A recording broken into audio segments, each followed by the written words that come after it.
ভাই, কে এই mafia girl? তার বিষয়ে কোনো কিছু জানেন কি?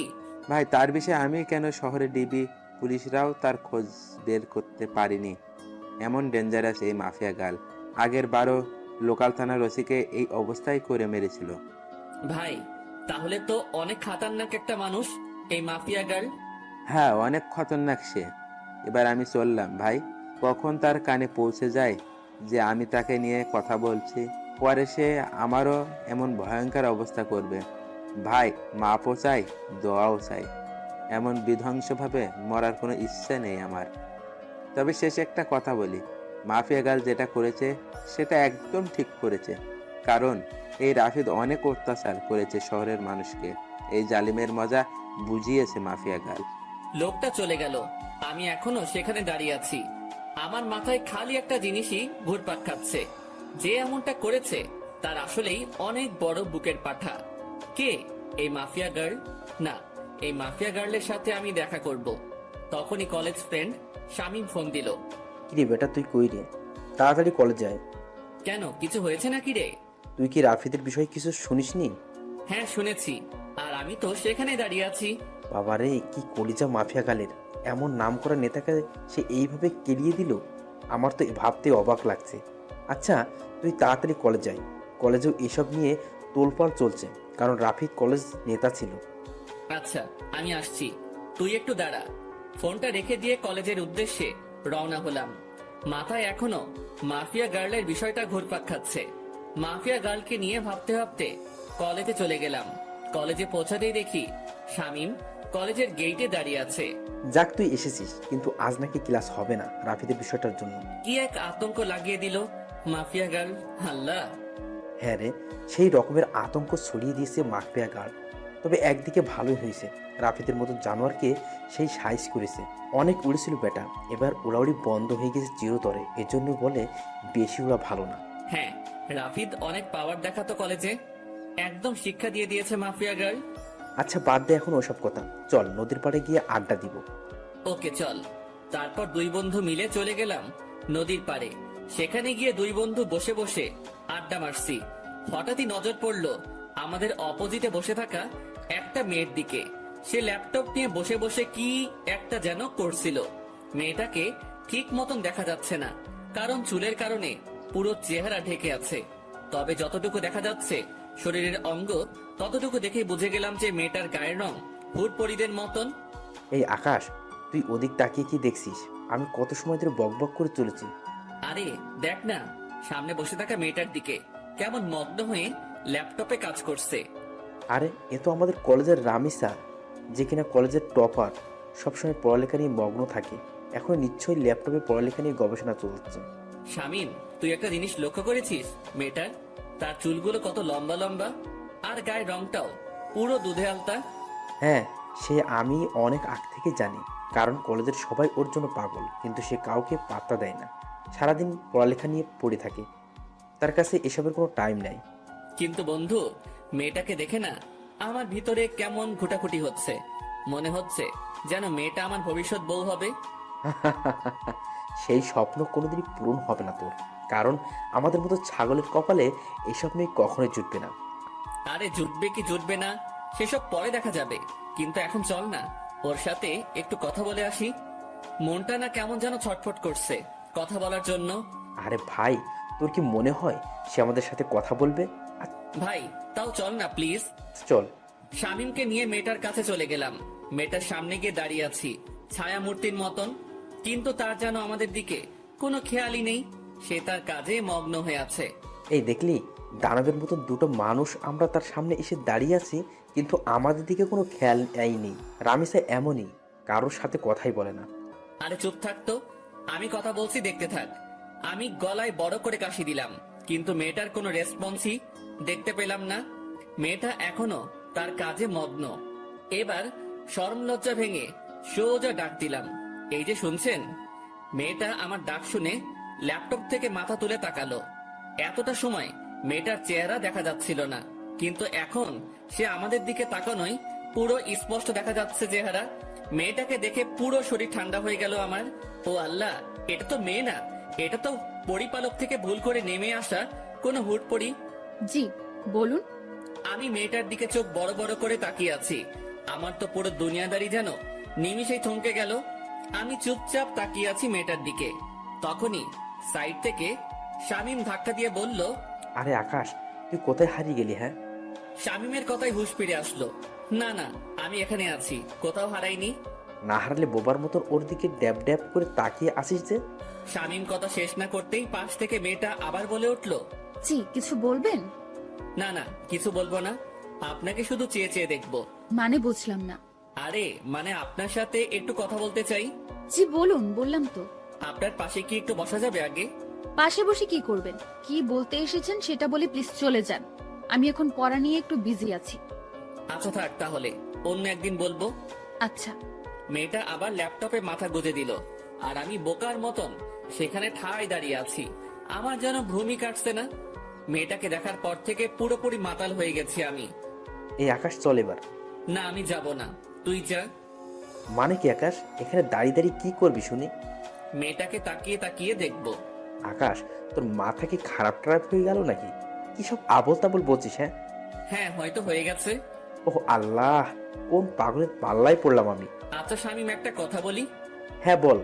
আমার না মেয়েটাকে কোলে উঠিয়ে নিয়ে কাজী অফিসে দৌড় দিতে মন চাচ্ছে। ইচ্ছে করছে এখনই বউ বানিয়ে ফেলি মেয়েটাকে। একটা ঠাটিয়ে লাগিয়ে দিব তোর গালে বেটা ফাজিল। চল তুই এখান থেকে। শামীম আকাশকে টেনে সেখান থেকে নিয়ে আসলো। শামীম, এমনটা না করলেও পারতিস, আর একটু দেখতে দিলে কি হতো মেয়েটাকে। একদম চুপ তুই। কি সব পাগলামো শুরু করছিস আকাশ?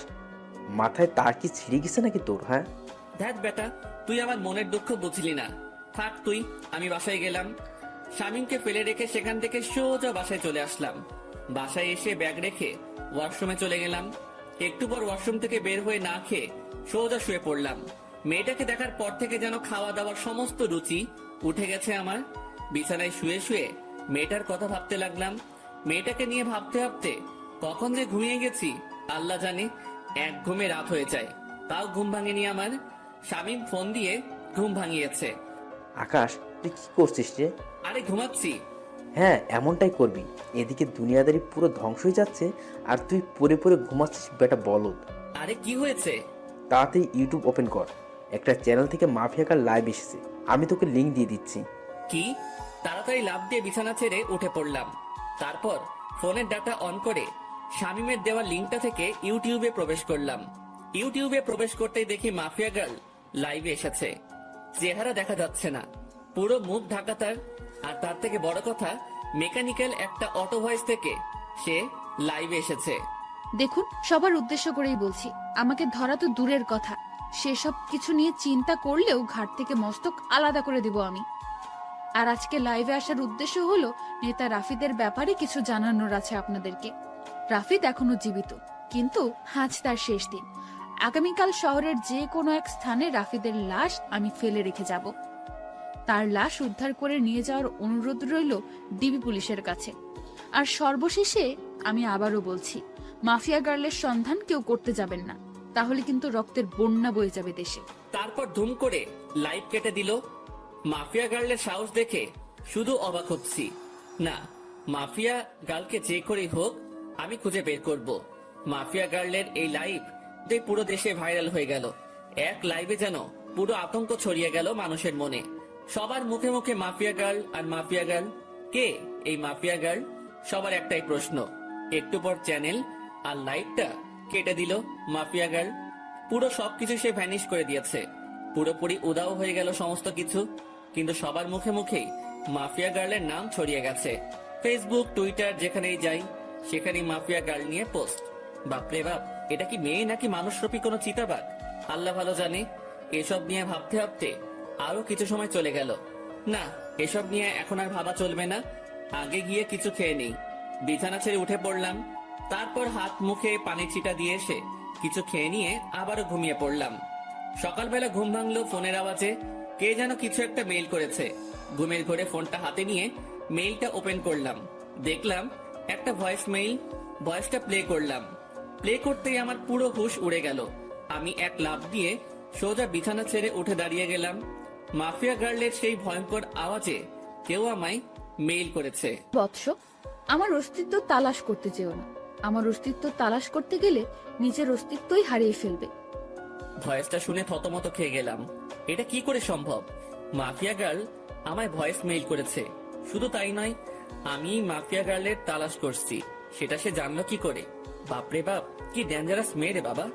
আমায় মেইল করে শাসায়। মাথায় তো কিছুই কাজ করছে না ভয়েসটা শোনার পর থেকে। কিন্তু আমি তো থেমে থাকবো না। আমি মাফিয়া গার্লের খোঁজ বের করেই ছাড়বো। সে যত বড় মাফিয়াই হোক না কেন, আমি আকাশও কম না। চুপসে আছি বলে আমাকে ভয় পেতে হবে এমন কোনো কিছুই নয়। মাফিয়া গার্লও জানে না যে আমি কত বড় খেলোয়াড়। যেদিন আমি খেলতে নেমে যাব, সেদিন এমন মাফিয়া গার্ল পথে পথে হোঁচট খেয়ে মরবে। এসব নিয়ে চিন্তা ভাবনা করছি, তখনই দেওয়াল ঘড়িটায় 9টা অ্যালার্ম বেজে উঠল। ও আল্লাহ, 9টা বেজে গেছে কখন? আমার তো কলেজ যেতে হবে। তাড়াতাড়ি বিছানা ছেড়ে উঠে পড়লাম।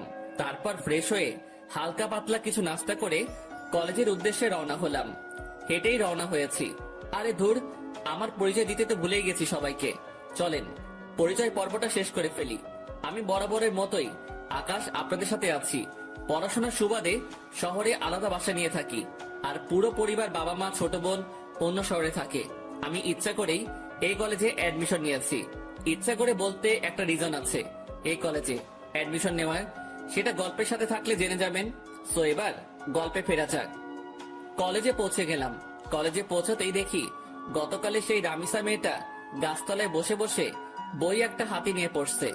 কোনো কিছু না ভেবে মেয়েটার দিকে এগিয়ে গেলাম, কারণ এখনো ক্লাস শুরু হয়নি, আর ক্লাস হবে কিনা সেটাও সন্দেহ। মেয়েটার কাছে গিয়ে দাঁড়িয়ে আছি। মেয়ে আমায় দেখে আজ নিজ থেকে কথা বলল। কালকের বিষয়টা নিয়ে কিছু বলতে আসছেন বুঝি? না, তেমন কিছু না। মানে হ্যাঁ, মেয়েটার এমন ধারা কথা শুনে কি বলবো, সবটাই গুলিয়ে গেছে। তো বলুন। আচ্ছা, আপনার সাথে কি ফ্রেন্ডশিপ করা যাবে? না, ফ্রেন্ডশিপ করা যাবে না, কারণ আমি কোনো ছেলের সাথেই চলাফেরা করি না। প্লিজ না করিয়েন না, আমি কিন্তু একদম বাজে ছেলে না। তাও আমি পারবো না। তবে হ্যাঁ, পড়ালেখা নিয়ে টুকটাক কথা বলার প্রয়োজন হলে বলতে পারবেন। আচ্ছা ঠিক আছে। কিন্তু আপনাকে তো কলেজে নতুন মনে হচ্ছে।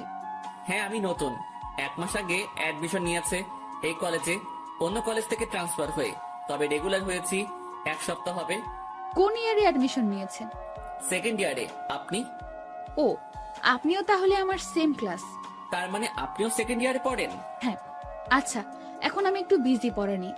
আপনার সাথে পরে কথা হবে, কেমন? আচ্ছা ঠিক আছে, সে না হয় পরে কথা বলবো।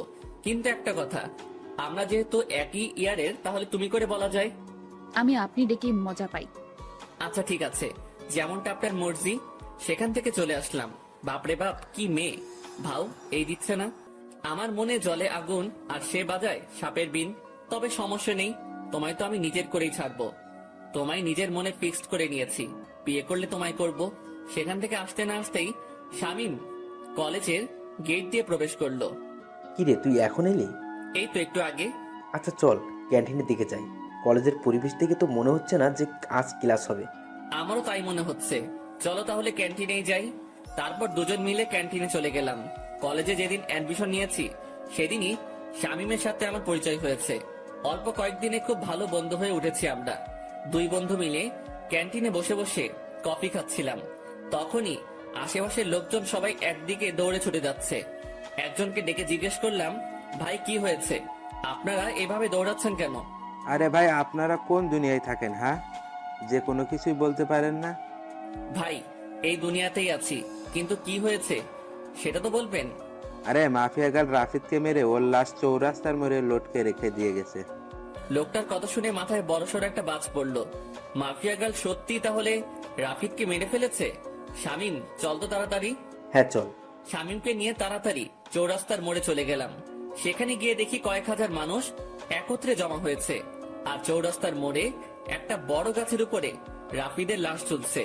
রাফিদের লাশ দেখে নিজেরই কলিজা কেঁপে উঠলো। একটা মেয়ের পক্ষে কি করে সম্ভব এটা? একটা মেয়ে শহরের নামকরা নেতাকে এমন বিভৎসভাবে মারলো যে দেখে বিশ্বাসই হচ্ছে না। চুপচাপ সেখানে নীরব দর্শকের মতন দাঁড়িয়ে আছি। ডিবি পুলিশ রাফিদের লাশ গাছ থেকে নামাচ্ছে।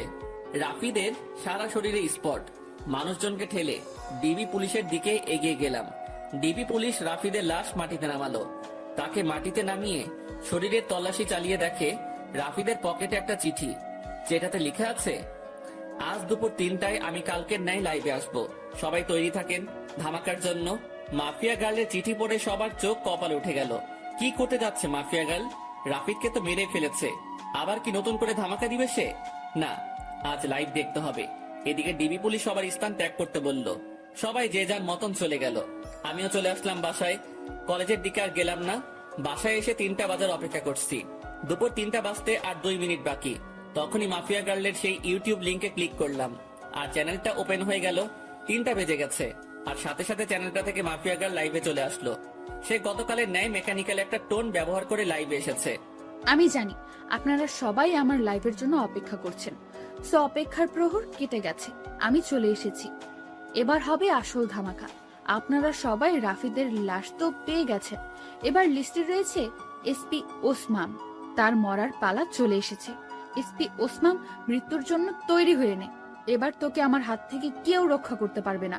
সমাজের আড়ালে লুকিয়ে থাকা সব কটা মুখোশধারীকে এইভাবে ভয়ানক মৃত্যুদণ্ড দিব আমি। কেউ তোদেরকে আমার হাত থেকে বাঁচাতে পারবে না।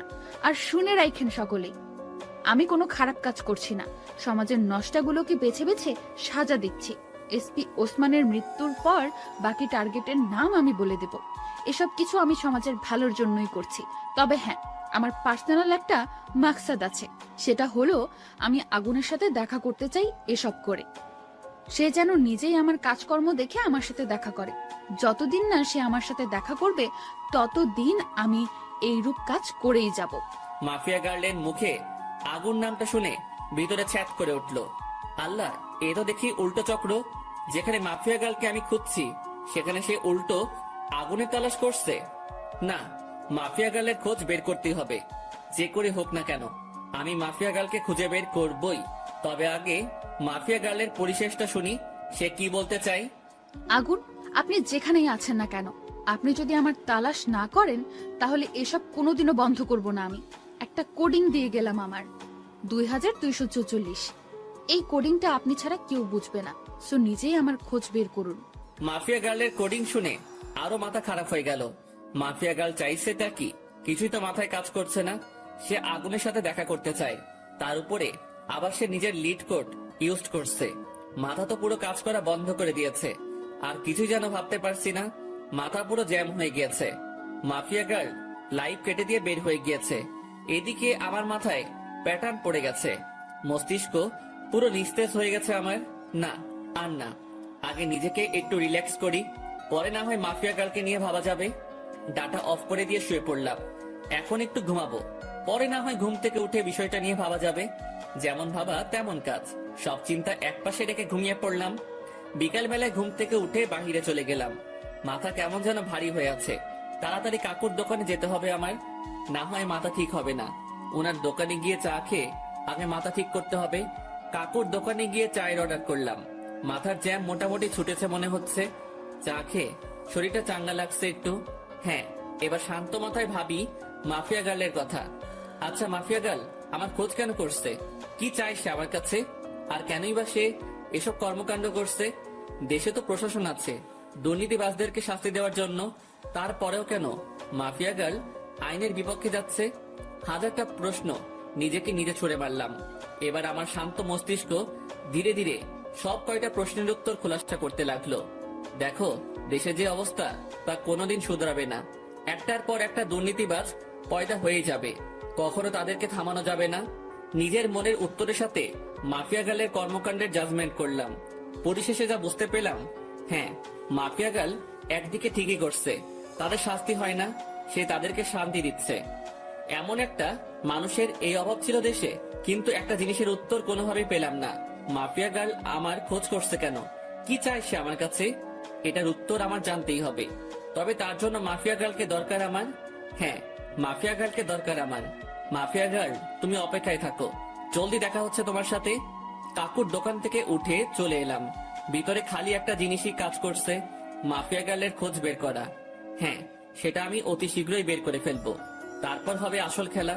যদি অসাধু কোনো মতলব থাকে আগুনকে নিয়ে মাফিয়া গার্লের, তখন মাফিয়া গার্ল বুঝতে পারবে যে কত ধানে কত চাল।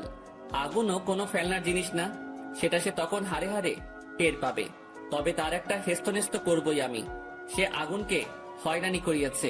সে জানে না যে সে আগুন নিয়ে খেলা করছে, যে আগুন বছর 3 আগে জ্বলে উঠেছিল। সেদিন কয়েক শতাধিক মানুষের চোখে মুখে ছিল কান্না, আর আতঙ্কে ছিল পুরো দেশ। আর সে আগুনকে মাফিয়া গার্ল নামক 2 দিনের একটা মেয়ে ফোর্স করে দেখা করার জন্য। এটার মজাটাকে বুঝাবো আমি। এসব নিয়ে ভাবতে ভাবতে বাসায় চলে এলাম। বাসায় এসে কিছু সময় বই নিয়ে ঘাটাঘাটি করে উঠে পড়লাম। তারপর খেয়ে দিয়ে বিছানায় পিঠ এলিয়ে দিলাম। শুয়ে শুয়ে ফেসবুকিং করছি, নিউজ ফিড ঘাটছিলাম। তখনই মাফিয়া গার্লকে নিয়ে একটা পোস্ট সামনে এলো। কে যেন গ্রুপে মাফিয়া গার্লকে নিয়ে পোস্ট করেছে। পোস্টের ক্যাপশনে লেখা, mafia girl is the best women in the world. ইস, আমিও যদি মাফিয়া গার্লের মতন হতে পারতাম। পোস্টটা দেখে একটা রিয়াকশন মনে পড়লো, বাবা গো বাবা, টুরু লাভ। আরে বেটা, তোর যদি এতই মাফিয়া গার্লের মতন হওয়ার ইচ্ছা, তাহলে লিঙ্গ পরিবর্তন করে মাফিয়া গার্লের মতন কাজকর্ম শুরু করলেই পারিস। যত সব বিরক্তিকর পোস্ট, মাথা পুরো বিগড়ে যাচ্ছে মানুষের আহ্লাদ দেখে। কি যে পেয়েছে মানুষ মাফিয়া গার্লকে নিয়ে, আল্লাহ। যেখানে যাই সেখানেই মাফিয়া গার্ল আর মাফিয়া গার্ল, পুরো ডিসকাস্টিং।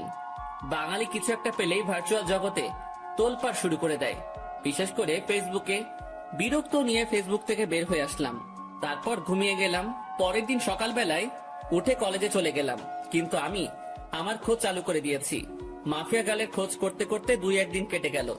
অনেক চেষ্টা চালিয়েছি মাফিয়া গার্লের খোঁজ বের করার, কিন্তু কোনো রকমেই খোঁজ বের করতে পারলাম না। কিন্তু আমি হাল ছাড়বো না। তবে একটা কথা, আমি যদি পাওয়ার খাটাই তাহলে ঘন্টা খানিকের মধ্যে মাফিয়া গার্লের খোঁজ পেয়ে যাব আমি। কারণ আমার জন্য কোনো কিছুই অসম্ভব নয়। আমি সেই খতরনাক খেলাড়ি যে কিনা অনেক বড় বড় মাপের মানুষের হাল খারাপ করে দিয়েছি। আমি সেই আগুন। আমি একবার হাতের ইশারা করলেই মাফিয়া গার্লকে আমার সামনে নিয়ে চলে আসবে আমার ছেলে পেলে। কিন্তু আমি চাই না পাওয়ার খাটাতে। আমি চাই নিজের বলে ওকে বের করব। আর তাছাড়া পাওয়ার খাটাতে গেলে আমার অতীত সামনে চলে আসবে, কিন্তু আমি চাই না আমার অতীত সামনে আসুক। তাই চুপিসারে খোঁজ চালাতে থাকলাম। এভাবে আরো কয়েকটা দিন কেটে গেল। আমি মাফিয়া গার্লের খোঁজ চালু রাখলাম। এখনো তাকে বের করতে পারিনি। তবে হঠাৎ একদিন আরেকটা ভয়ঙ্কর ঘটনা সামনে এলো। মাফিয়া গার্ল সেই এসপি কে মেরে ফেলেছে। শুধু তাই নয়, রাফিদের থেকে বিভৎসভাবে মেরেছে তাকে। এসপি কে মেরে তার যৌনাঙ্গ কেটে মুখের সাথে সেলাই করে দিয়ে কারেন্টের খাম্বায় লটকে রেখেছে। সাথে গলার মধ্যে একটা নেম প্লেট ঝুলিয়ে দিয়েছে, যাতে লেখা আছে, আমি এসপি এনামুল, দুর্নীতির জন্য আজ আমার এমন ভয়াবহ মৃত্যু হয়েছে। এবার তো আরো আতঙ্ক ছড়িয়ে গেল। আগেরবার রাফিদ, এবার প্রশাসনিক কর্মকর্তা। এমন কর্মকাণ্ড করে মাফিয়া গার্ল এবার আরো ভাইরাল হয়ে গেল দেশে। এদিকে আমার মাথায় তো বাজ পড়েছে মতন অবস্থা। না, এবার আর চুপ থাকবো না।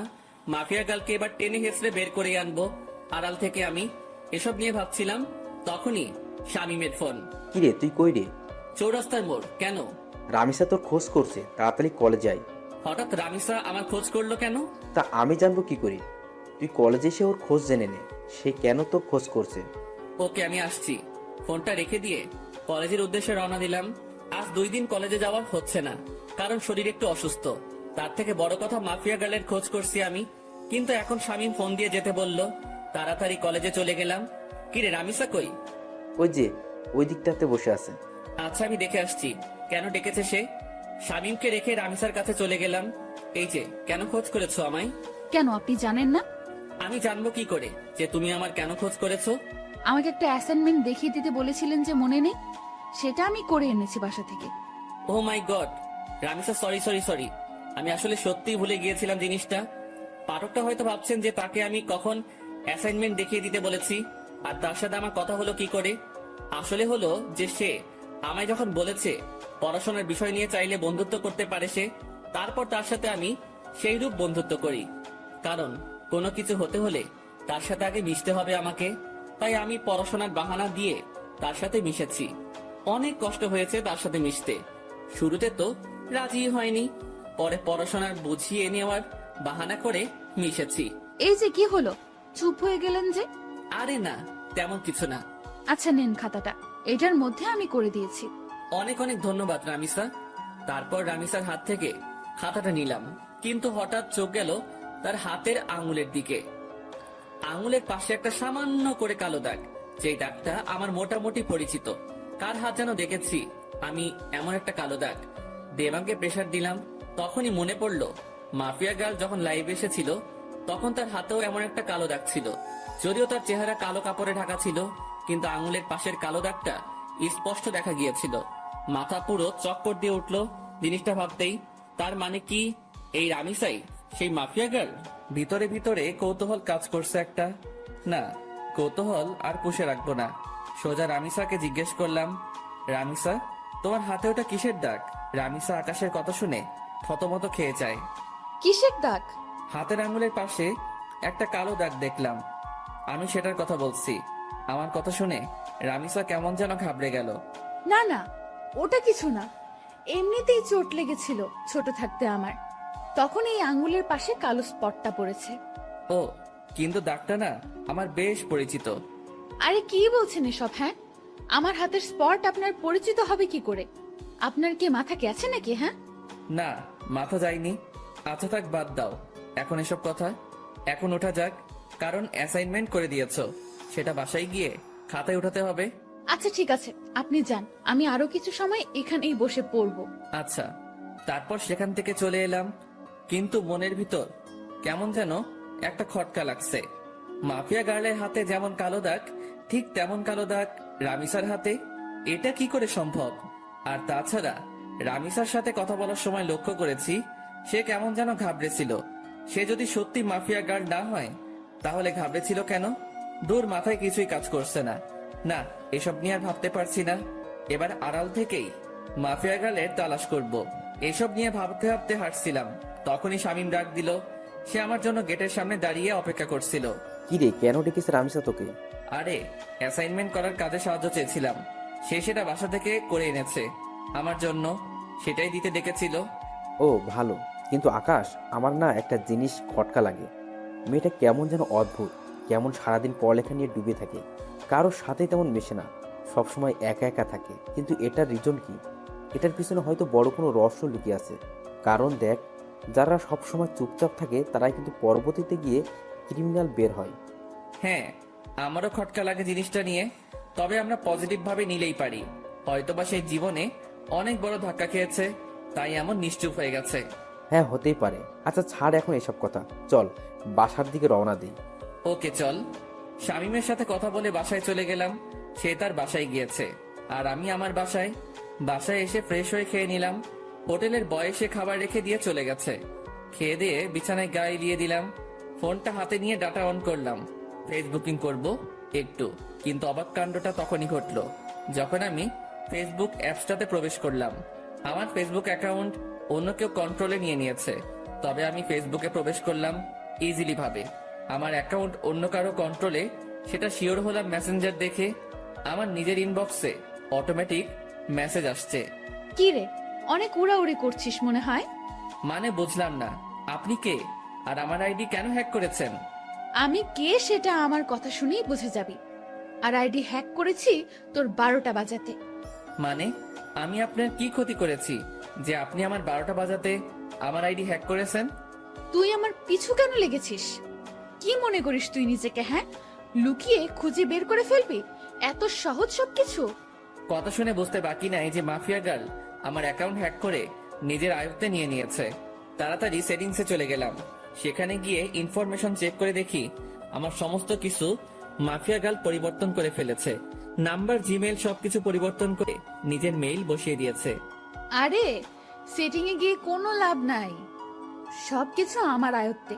তোর অ্যাকাউন্ট পুরোপুরি ভাবে হ্যাক করে নিয়েছি আমি। তাহলে আমি আইডিতে প্রবেশ করলাম কি করে? আমি চেয়েছি তাই তুই প্রবেশ করতে পেরেছিস, কারণ আমি সবকিছু পরিবর্তন করলেও CLI লগ আউট মারিনি, তাই তুই প্রবেশ করতে পেরেছিস। মানেননি কেন? কারণ আমি চেয়েছিলাম তোর সাথে কথা বলবো, তাই তোর আইডি আয়ত্তে নিয়ে তোর নিজের ইনবক্সেই তোর সাথে কথা বলছি। এত ওরা ভালো না, মাথায় রাখবেন, যেই পাখির ডানা বেশি বড় হয়ে যায় সেই পাখির উঠতে সমস্যা হয়। উঠছিস তো তুই নিজে, তুই আমার খোঁজ করতে উঠে পড়ে কেন লেগেছিস? কি মরার শখ গজিয়েছে? অসাধারণ জোকস, হাসি আসলো আপনার কথা শুনে। হাসি বের করে দিব, টেনশন নিস না। মরার জন্য এত উতাল পাতাল হচ্ছিস তো, সেই শখ আমি পূরণ করে দেব। সবে মাত্র অ্যাকাউন্ট হ্যাক করেছি, আর একটু ধৈর্য ধর, তারপর তুই নিজেই হ্যাক হয়ে যাবি। এই জোকসটা আরো সেরা ছিল, তবে আমার একটু হাসি আসেনি এবার। কারণ এমন আবাল সাবাল আমি গুনি না। আর আপনি যত বড় মাফিয়া হন না কেন, সেসব আমার দেখার বিষয় না। সো আমার ভয় দেখাতে আসিয়েন না। আপনার মতন অনেক বড় বড় খিলাড়ি দেখেছি আমি। সো ফাও ফাও পাগলামো না করে নিজের মতন থাকেন, না হয় নিজের বিপদ নিজেই ডেকে আনবেন। তুই মনে হয় আমার সম্পর্কে ভালো করে না জেনে কথা বলছিস।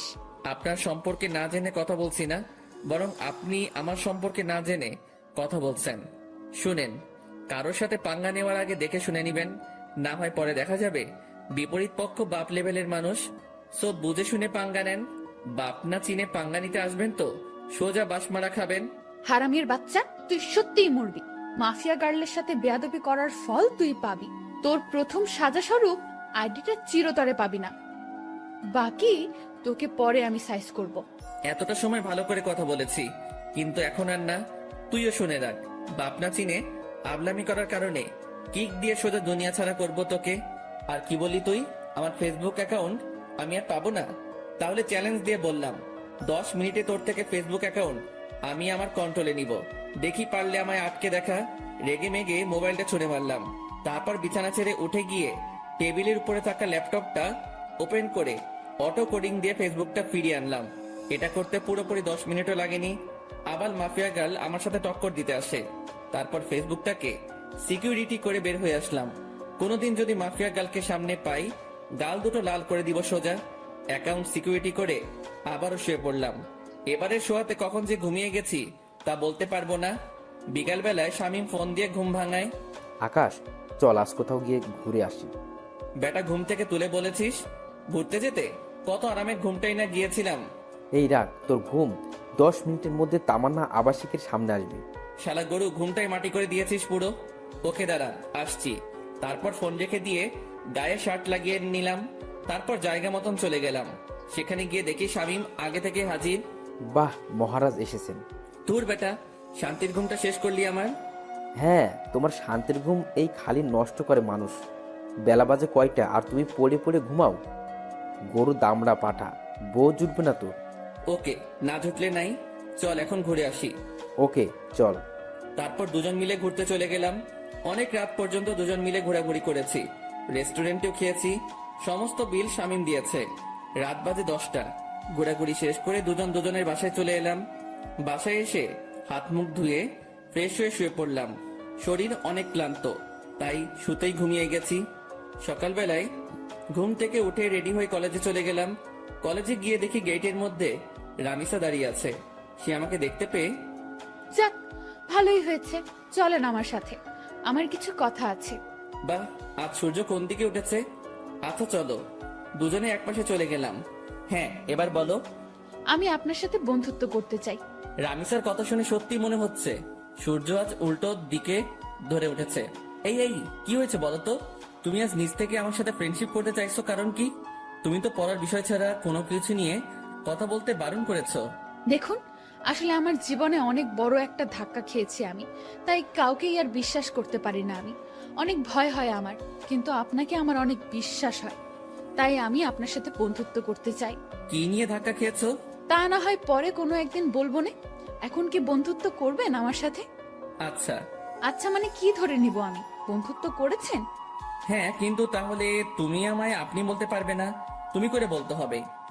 ওকে, আপনি বলবো না, তুমি করেই বলবো। রামিসার সাথে বন্ধুত্ব হয়ে কি যে খুশি লাগছে তা বলে বোঝাতে পারবো না। কারণ ভালোবাসার প্রথম ধাপ বন্ধুত্ব। রামিসার সাথে আমার সেটাই হয়েছে। এর মাঝে কয়েকটা দিন কেটে গেছে। ধীরে ধীরে দুজনের বন্ধুত্ব আরো গভীর হয়ে গেল। দুজন দুজনের অনেকটা ক্লোজ চলে এসেছি। সে আমার সাথে বন্ধুর মতোই আচরণ করে, কিন্তু আমার আচরণে তাকে যে আমি ভালোবাসি সেটা তাকে বোঝানোর ট্রাই করি। তবে সবকিছুর ভিড়ে মাফিয়া গার্ল আমার মন থেকে সরেনি। তাকে এখনো খোঁজ করে বেড়াচ্ছি আমি, কিন্তু কোনো খোঁজই পাইনি তার।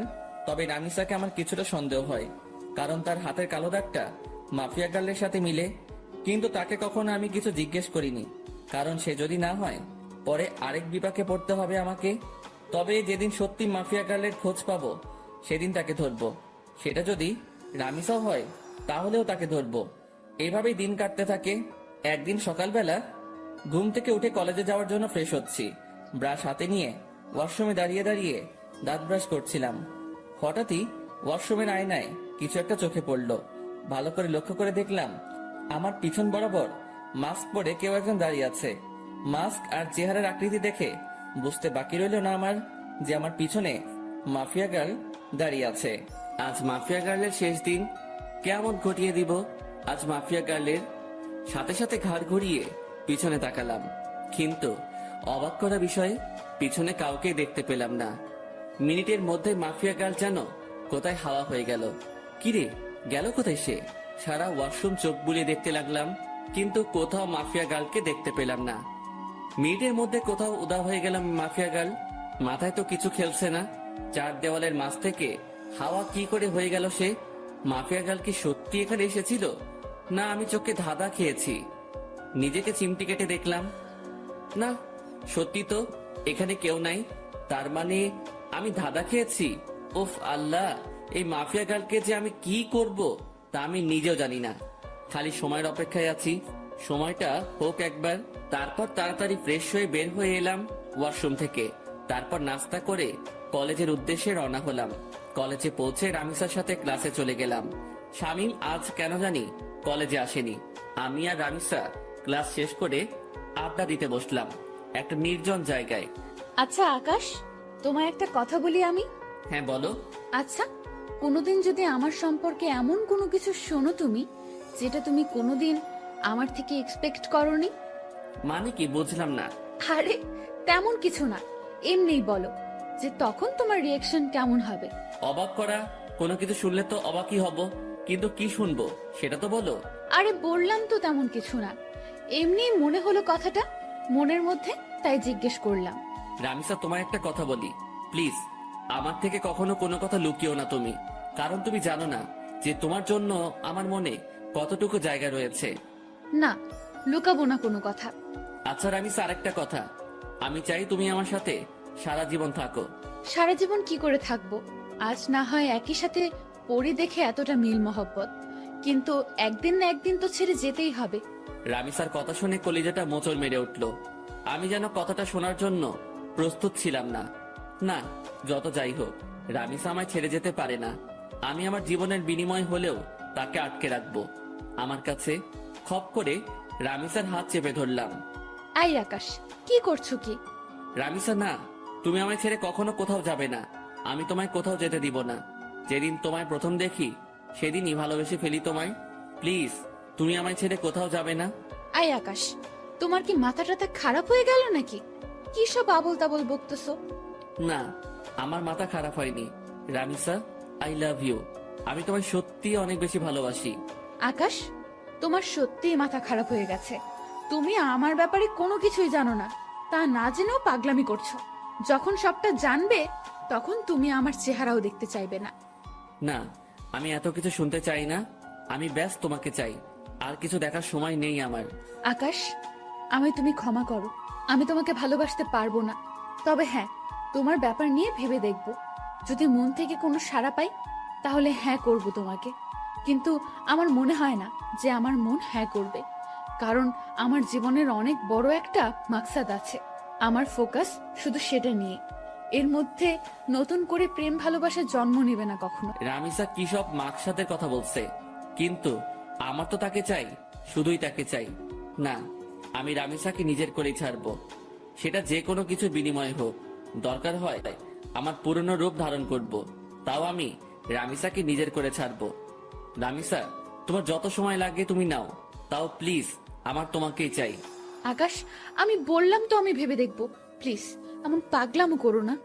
আচ্ছা ঠিক আছে। হ্যাঁ চলো, এবার ওঠা যাক, অনেকটা সময় হয়েছে, বাসায় যাওয়া দরকার। হ্যাঁ চলো। তারপর রামিসাকে বিদায় দিয়ে বাসায় চলে আসলাম। বাসায় এসে ফ্রেশ হয়ে খেয়ে দিয়ে নিত্যদিনের রুটিন ফ্লো করলাম। শুয়ে শুয়ে কিছুটা সময় ফেসবুকিং করব, তারপর ঘুমিয়ে পড়ব। আজকেও একটা অবাক করা কাণ্ড ঘটলো ফেসবুকে ঢোকার সাথে সাথে। আজকে মাফিয়া গার্ল আমার ফেসবুক অ্যাকাউন্ট হ্যাক করার চেষ্টা করেছে, কিন্তু করতে পারিনি, কারণ আমি টাইট সিকিউরিটি করে রেখেছি। কারোর বাপের সাধ্য নাই যে আমার অ্যাকাউন্ট হ্যাক করবে এখন। তৎক্ষণাৎ একটা মেইল আসলো মাফিয়া গার্ল নামক একটা ব্ল্যাঙ্ক জিমেইল থেকে। নিজেকে অনেক বড় কিছু ভাবিস তুই, আমিও দেখব তুই কতদিন নিজেকে গুটিয়ে রাখতে পারিস। মেইলটা দেখে চরম লেভেলের মেজাজ খারাপ হয়ে গেল। ইচ্ছে করছে মাফিয়া গার্লকে ধরে এনে কানের নিচে কয়েকটা লাগিয়ে দেই, কিন্তু তাকে পাবো কোথায়? তার কোনো ইনফরমেশনই তো আমার কাছে নেই। এদিকে রাগের মাত্রা আরো দ্বিগুণ হয়ে গেল। দাঁড়া, আজ তোর 12টা বাজাচ্ছি।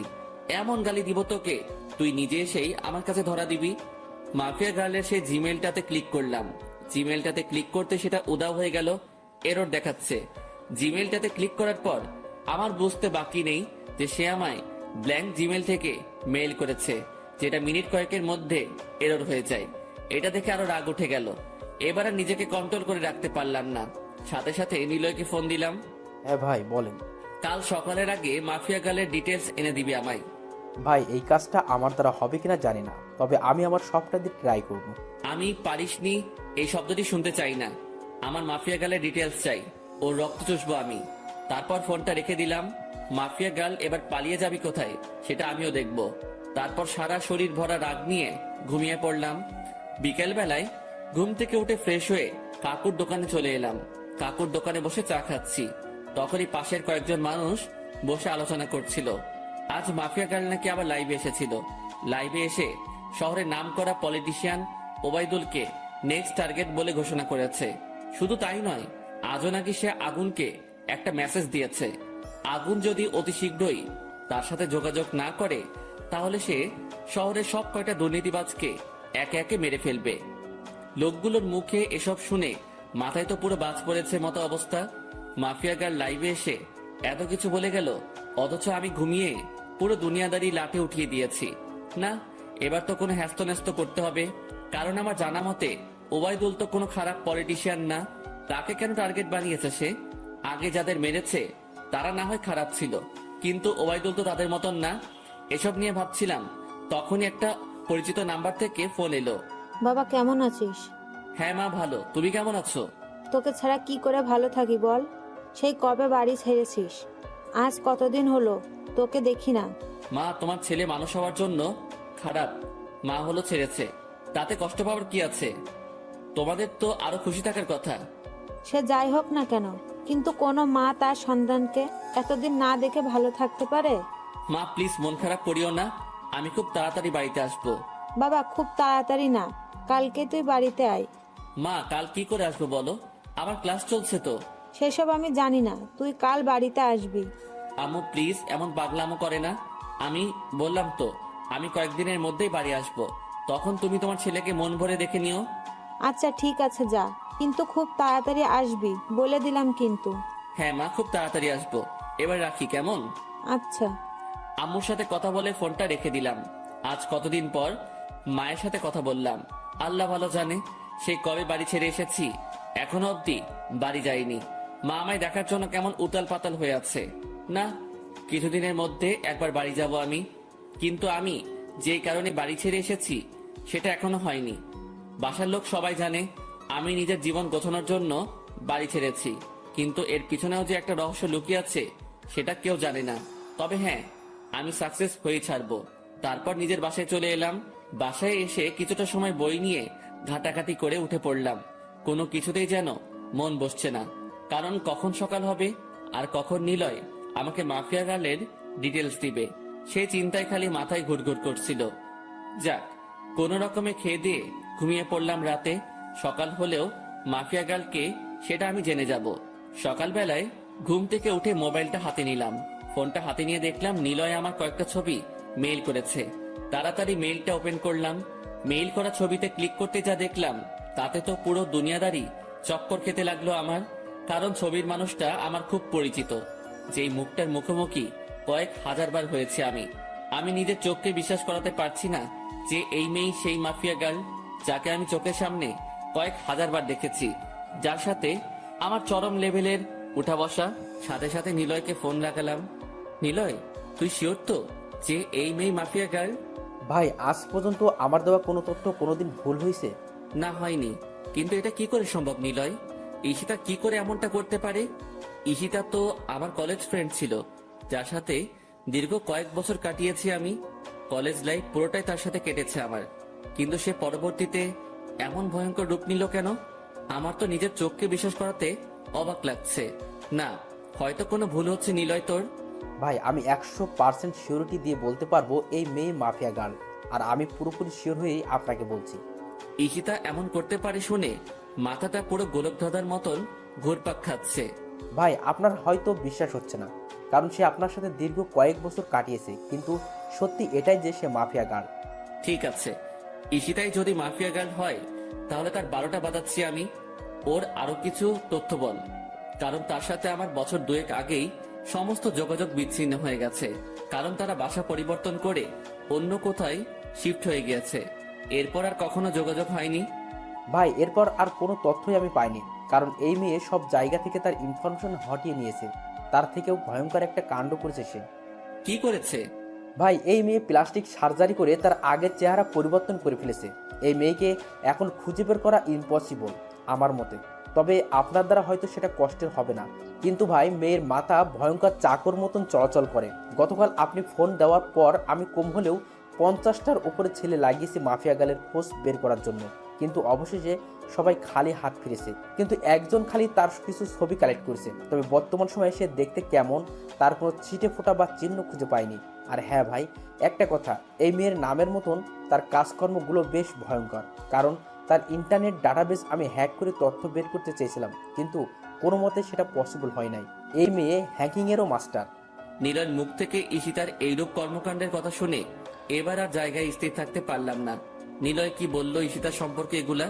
যেই মেয়ে কলেজ লাইফে থাকতে এতটা সাদাসিধা ছিল, তার মধ্যে কয়েক বছরের ব্যবধানে এতটা হিংস্রতা কি করে আসতে পারে? মাথায় তো কিছুই খেলছে না। আচ্ছা নিলয়, আমি ফোন রাখলাম, পরে কথা হবে তোর সাথে। আর শোন, মাফিয়া গার্লের খোঁজ চালু রাখিস। আচ্ছা ভাই। নিলয়ের সাথে কথা শেষ করে ঠাই সেই জায়গাটাতেই দাঁড়িয়ে আছি। আমার যেন নিজের কানকেই এখনো বিশ্বাস করাতে পারছি না যে ঈশিতাই বর্তমান জগতের সবচাইতে খাতারনাক মাফিয়া, যার ভয়ে বড় বড় নেতারা এখন আতঙ্কে আছে। 8 ঘন্টা নাগাদ একই জায়গায় দাঁড়িয়ে আছি। ঝাটকাটা মারাত্মক লেভেলের ছিল, তাই হয়তো এখনো ঘোর কেটে উঠতে পারিনি। অনেকটা সময় পর সেন্স ফিরে এলো। না, আমার এখন উতলা হলে চলবে না, আমাকে ঠান্ডা মাথায় কাজ নিতে হবে। এখন আগে নিজেকে শান্ত করি, পরে মাফিয়া গার্লকে নিয়ে ভাবা যাবে। ফ্রেশ হতে চলে গেলাম।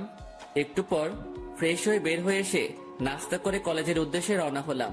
আজও শামীম কলেজে আসেনি। হারামিটার কি যে হয়েছে কে জানে।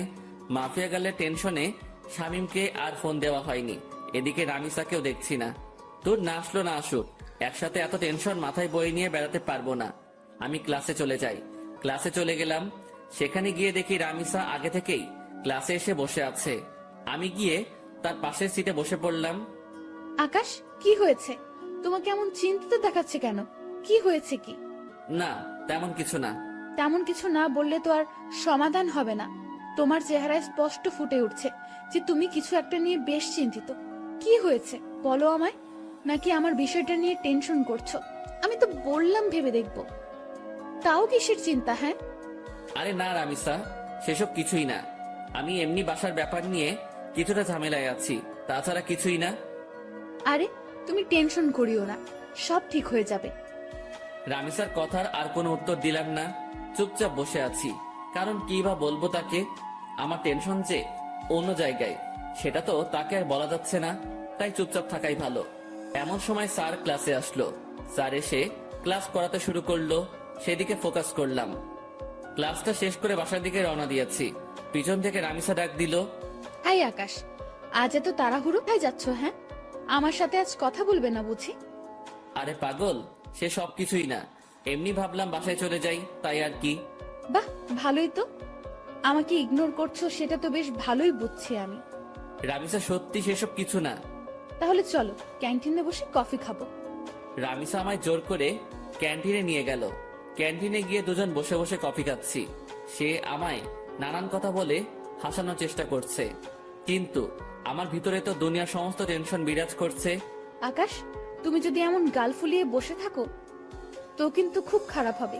সত্যিই কিন্তু আমি তোমাকে নিয়ে ভাববো না। এই না না, আমি আর গাল ফুলিয়ে বসে থাকবো না। তারপর নিজের অনিচ্ছা সত্ত্বেও রামিসার সাথে স্বাভাবিকভাবে কথা বলতে শুরু করলাম। আর সে আমাকে হাসানোর ট্রাই করছে। একটা সময় সত্যি হেসে দিলাম। মেয়েটার আসলে অসাধারণ গুণ আছে। এইভাবে অনেকটা সময় বসে দুজনে মিলে কথা বললাম। ভিতরে সমস্ত টেনশন দূর হয়ে গিয়েছে রামিসার সাথে কথা বলে। মনটা একদম ফ্রেশ এখন। তারপর দুজনেই উঠে পড়লাম ক্যান্টিন থেকে। অনেকটা সময় তো বসলাম, এবার বাসায় যাওয়া দরকার। আচ্ছা, তাহলে কাল আবার দেখা হচ্ছে আমাদের। হ্যাঁ। রামিসার সাথে কথা শেষ করে বাসার দিকে রওনা হলাম। অনেকটা শান্ত আছি এখন। না, এখন আর নিজেকে উত্তেজিত করা যাবে না। একদম শান্তভাবে কাজ বের করব এখন। তারপর বাসায় চলে গেলাম। বাসায় গিয়ে শান্ত মাথায় মাফিয়া গার্লের তালাশ করতে লাগলাম, কিন্তু ফলস্বরূপ কোনো কিছুই পেলাম না। বরাবরের মতোই 0 আসলো ফল। তাও নিজেকে সামনে রাখলাম, আমি খোঁজ চালিয়ে যাব মাফিয়া গার্লের। এভাবে কেটে গেল আরো কয়েকটা দিন। একদিন দুপুরবেলায় খেয়ে দিয়ে শুয়ে শুয়ে টিভিতে খবর দেখছিলাম, তখনই আরেকটা ভয়ঙ্কর নিউজ দেখতে পেলাম। মাফিয়া গার্ল আরেকটা হেডলাইন রটিয়ে দিয়েছে। সে পলিটিশিয়ান ওবায়দুলের খেইল খতম করে দিয়েছে। সে পলিটিশিয়ান ওবায়দুলকে মেরে তার লাশ বাসডগার উপরে ঝুলিয়ে রেখেছে। এই ঘটনার পর প্রশাসন পুরোপুরি ফায়ার হয়ে গেছে মাফিয়া গার্লের উপরে। দেশের মানুষ সবাই জানে যে মাফিয়া গার্ল 2 নাম্বার মানুষদের খেইল খতম করছে। কিন্তু তারপরেও প্রশাসন তো আর চুপ থাকতে পারে না, কারণ সাজা দেওয়ার হলে দেশের প্রশাসন দিবে। দেশে আইন কানুন বলতেও অনেক কিছু রয়েছে, কেউ তো আর তার ঊর্ধ্বে যেতে পারে না। প্রশাসন পুরো হাত পা বেঁধে নেমেছে মাফিয়া গার্লকে খোঁজার জন্য। এবার হয়তো একটা হেস্তনেস্ত করেই ছাড়বে প্রশাসন, কিন্তু আমিও তো হাল ছাড়ার মানুষ না। প্রশাসন মাফিয়া গার্লকে খুঁজে বের করার আগে আমি তাকে খুঁজে বের করব, কারণ আমার তাকে আগে চাই। তাড়াতাড়ি নিলয়কে ফোন দিলাম আবার। সে হয়তো কোনো ক্লু দিতে পারবে আমায়। এতদিনে হয়তো কিছু হলেও হাতে এসেছে তার। ভাই দুঃখিত, এখনো আমি মাফিয়া গাড়ির কোনো খোঁজ পাইনি, আর আমার মনে হয় না যে আমি তার কোনো খোঁজ বের করতে পারবো। আচ্ছা ঠিক আছে, তাও তুই খোঁজ জারি রাখ। তারপর ফোনটা রেখে দিলাম। এবার সত্যি মনে হচ্ছে আমার মাঠঘাট বেঁধে নামতে হবে, কারণ এরপর আর অপেক্ষা করলে প্রশাসনের হাতে মাফিয়া গার্ল ধরা পড়বে। কারণ মাফিয়া গার্ল যত যাই করুক না কেন, সে একটা ভুল কাজ করেছে তার কোড দিয়ে। এটা দিয়ে মাফিয়া গার্লের সন্ধান বের হওয়ার 30% সম্ভাবনা রয়েছে। আমিও হয়তো চেষ্টা করলে বের করতে পারবো, কিন্তু আমার কাছে বর্তমানে এমন ভালো স্পিড ইন্টারনেট নাই। সো আমি আমার চাকুওয়ালা মাথা চালাবো। শান্ত মাথায় ভাবতে থাকলাম শুরু থেকে সবকিছু। আমার খোঁজ কতদূর গিয়েছে সবটাই আবার পুনরায় ভাবতে লাগলাম যে মাফিয়া গার্লের খোঁজ করায় কোনো দিকে কমতি রেখেছে কিনা, বা কোনো কিছু আমার থেকে ছুটেছে কিনা। তখন মাথায় আসলো রামিসার কথা। তাকে তো শুরুতে আমার একটু সন্দেহ হয়েছিল, কিন্তু এরপর তাকে আর ঘেটে দেখিনি। না, এবার রামিসাকে নিয়ে রিসার্চ করব, কিন্তু কোথা থেকে শুরু করব ভেবে পাচ্ছি না। এর মধ্যে মাফিয়া গার্ল আবারও লাইভে আসার ডেট দিল। হ্যাঁ পেয়েছি। এবার মাফিয়া গার্লে লাইভ করার সময় আমি রামিসার সাথে থাকবো। সে যদি মাফিয়া গার্ল হয় তাহলে তো তখন সে লাইভ করতে পারবে না, বা আমার সাথে সেই সময় থাকতে বাহানা দেখাবে। তখন সেটা দেখেই যা বোঝার বুঝে নিব। পরের দিন মাফিয়া গার্ল আগের টাইমের ন্যায় ঠিক 3টায় লাইভে আসবে বলেছে। এদিকে আমি রামিসাকে ফোন দিয়ে বলেছি যে সে যেন আগামীকাল দুপুর 3টায় আমার সাথে দেখা করে। একটা জরুরি কাজ আছে তার সাথে আমার, তাকে বিশেষ কিছু বলার আছে আমার। সে সরাসরি না করে দেয়। না, কাল দুপুর 3টায় আমার একটা বিশেষ কাজ আছে, তখন তোমার সাথে কোনোভাবেই আমি দেখা করতে পারবো না। রামিসার কথা শুনে খটকা লাগলো মনের ভিতরে। তার মানে কি আমার ধারণাই ঠিক? রামিসাই সেই ক্রিমিনাল যাকে পুরো দেশের প্রশাসন মিলে বাতি লাগিয়ে খুঁজছে। ও মাই গড, মাফিয়া গার্ল এতদিন আমার চোখের সামনে ছদ্মবেশ নিয়ে ঘুরছে, অথচ আমি তাকে চিনতেই পারিনি। না, এবার একটা হেস্তনেস্ত করতেই হবে। এবার রামিসাকে ধরার পালা এসে গেছে। মাফিয়া গার্ল এবার পালাবে কোথায় এসব নিয়ে ভাবছিলাম। ঠিক তখনই রামিসা আমাকে আবার ফোন দিয়ে বড়সড় একটা শক খাইয়ে দেয়। আচ্ছা ঠিক আছে আকাশ, আমরা কাল 3টা বাজে দেখা করব। তবে হয়তো আমার কলেজে আসা হবে না কাল, বাসায় কিছু কাজকর্ম বাকি আছে। রামিসার কথা শুনে থতমত খেয়ে গেলাম। একটু আগে সে বলল কোনোভাবেই কাল 3টায় দেখা করা সম্ভব না, আবার এখন বলছে কাল 3টায় দেখা করবে। এদিকে আমি রামিসাকে নিয়ে কত কিছু ভেবে বসলাম। তাহলে কি রামিসা মাফিয়া গার্ল না? ও আল্লাহ, মাথা পুরো জ্যাম খেয়ে আছে। মাফিয়া গার্ল যদি কাল 3টার সময় লাইভ করে আর এদিকে রামিসা আমার সাথে থাকে, তাহলে তো রামিসা মাফিয়া গার্ল না। আমার সন্দেহটা তাহলে পুরোপুরি ভুল হবে না। আর ভাবতে পারছি না আমি কি সব ঘটছে আমার সাথে। একটা সূত্র ধরে 2 কদম এগিয়ে যাচ্ছি, কিন্তু পরবর্তীতে নিরাশ হয়ে 4 কদম পিছনে চলে আসছি। মাথা পুরো আগুনের মতন গরম হয়ে আছে। ফোনটা বালিশের পাশে রেখে ঘুমিয়ে পড়লাম। বিকেলবেলা ঘুম থেকে উঠে হাঁটতে বের হলাম। বের হওয়ার আগে বেশ কয়েকবার শামীমকে ফোন দিয়েছি, কিন্তু সে রিসিভ করেনি। কাকুর দোকানে বসে চা খাচ্ছিলাম, তখন শামীম ফোন দিল। কিরে, ফোন দিয়েছিলি মনে হয়? হ্যাঁ দিয়েছিলাম। আচ্ছা, তোর কি হয়েছে বলতো? আজ কতদিন হয়ে গেল তুই ক্লাসে আসছিস না, তার উপরে কোনো খবর সবর নাই। আরে বাসায় একটা সমস্যা হয়েছে ছোট বোনকে নিয়ে, তাই কিছুদিন কলেজ আসিনি। সমস্যাটা কেটে উঠতে হয়তো আরও কয়েকটা দিন লাগবে, তারপর কলেজ আসবো। ও আচ্ছা, তাহলে তুই আগে সমস্যা সমাধান কর, পরে না হয় কলেজে আসিস। ওকে বন্ধু। শামীমের সাথে কথা বলে ফোনটা রেখে দিলাম। তারপর কাকুর দোকান থেকে উঠে বাসায় চলে আসলাম। অপেক্ষায় আছি কালকের দিনের, কোনো মতে আজকের দিনটা পার করে দিলাম। পরের দিন কলেজে চলে গেলাম। রামিসা আজ ক্লাসে আসবে না, তারও নাকি বাসায় কি কাজ বাকি আছে, তাই আজ আমার একাই কাটাতে হবে কলেজে। কোনোভাবে কলেজ টাইম শেষ করে বাসায় চলে এলাম। তারপর বাসায় এসে ফ্রেশ হয়ে খেয়ে দিয়ে রামিসাকে ফোন দিলাম। হ্যাঁ, কোথায় দেখা করবে বলো? কলেজ মাঠে আসো। আমিও বাসা থেকে বের হয়ে সেখানে আসছি। ওকে।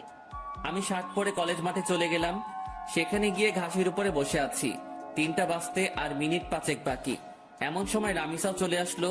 আচ্ছা বলো তো, হঠাৎ আমার সাথে এমন কি জরুরি কথা বলবে যার কারণে আজ এই অসময়ে এখানে আসতে বললে? বলবো, একটু ওয়েট করো। আমি বাসার থেকে আসার সময় রামিসাকে নিয়ে অনেক কিছু ভেবে এসেছি। কেন? এখন বললে কি হবে? আরে একটু বসো না, এত অস্থির হচ্ছ কেন? একটু পরেই বলবো। এখন আগে মাফিয়া গার্লে লাইভ দেখবো। 3টা বাজতে চলেছে। রামিসা আমার মুখে মাফিয়া গার্লের কথা শুনে চোখ পাকিয়ে তাকিয়ে আছে আমার দিকে। কি হলো, এভাবে চোখ পাকিয়ে তাকিয়ে আছো কেন? আকাশ, হঠাৎ তোমার মাফিয়া গার্লকে নিয়ে এত মাথা ব্যথা উঠলো কেন? আরে না, কিসের মাথা ব্যথা? মাফিয়া গার্ল আজ লাইভে আসবে বলেছে। সবাই তার লাইভ দেখার জন্য বসে আছে, তাই আমিও দেখবো বলে ভেবেছি। ও আচ্ছা, পাশে এসে বসো। দুজন মিলে মাফিয়া গার্লের লাইভ দেখি। রামিসা এসে আমার পাশে বসলো, আর আমি মোবাইলটা হাতে নিয়ে মাফিয়া গার্লের ইউটিউব লিংকে ক্লিক করে সেখানে ঢুকে পড়লাম।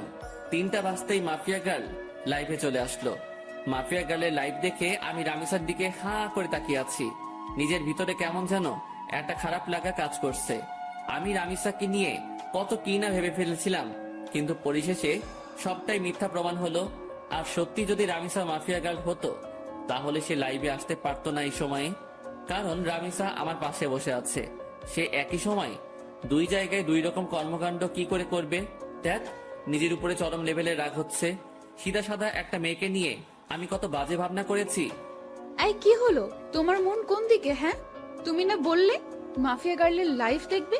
সে তো লাইভে এসে বকবক করছে, কিন্তু তোমার তো কোনো খবরই নাই।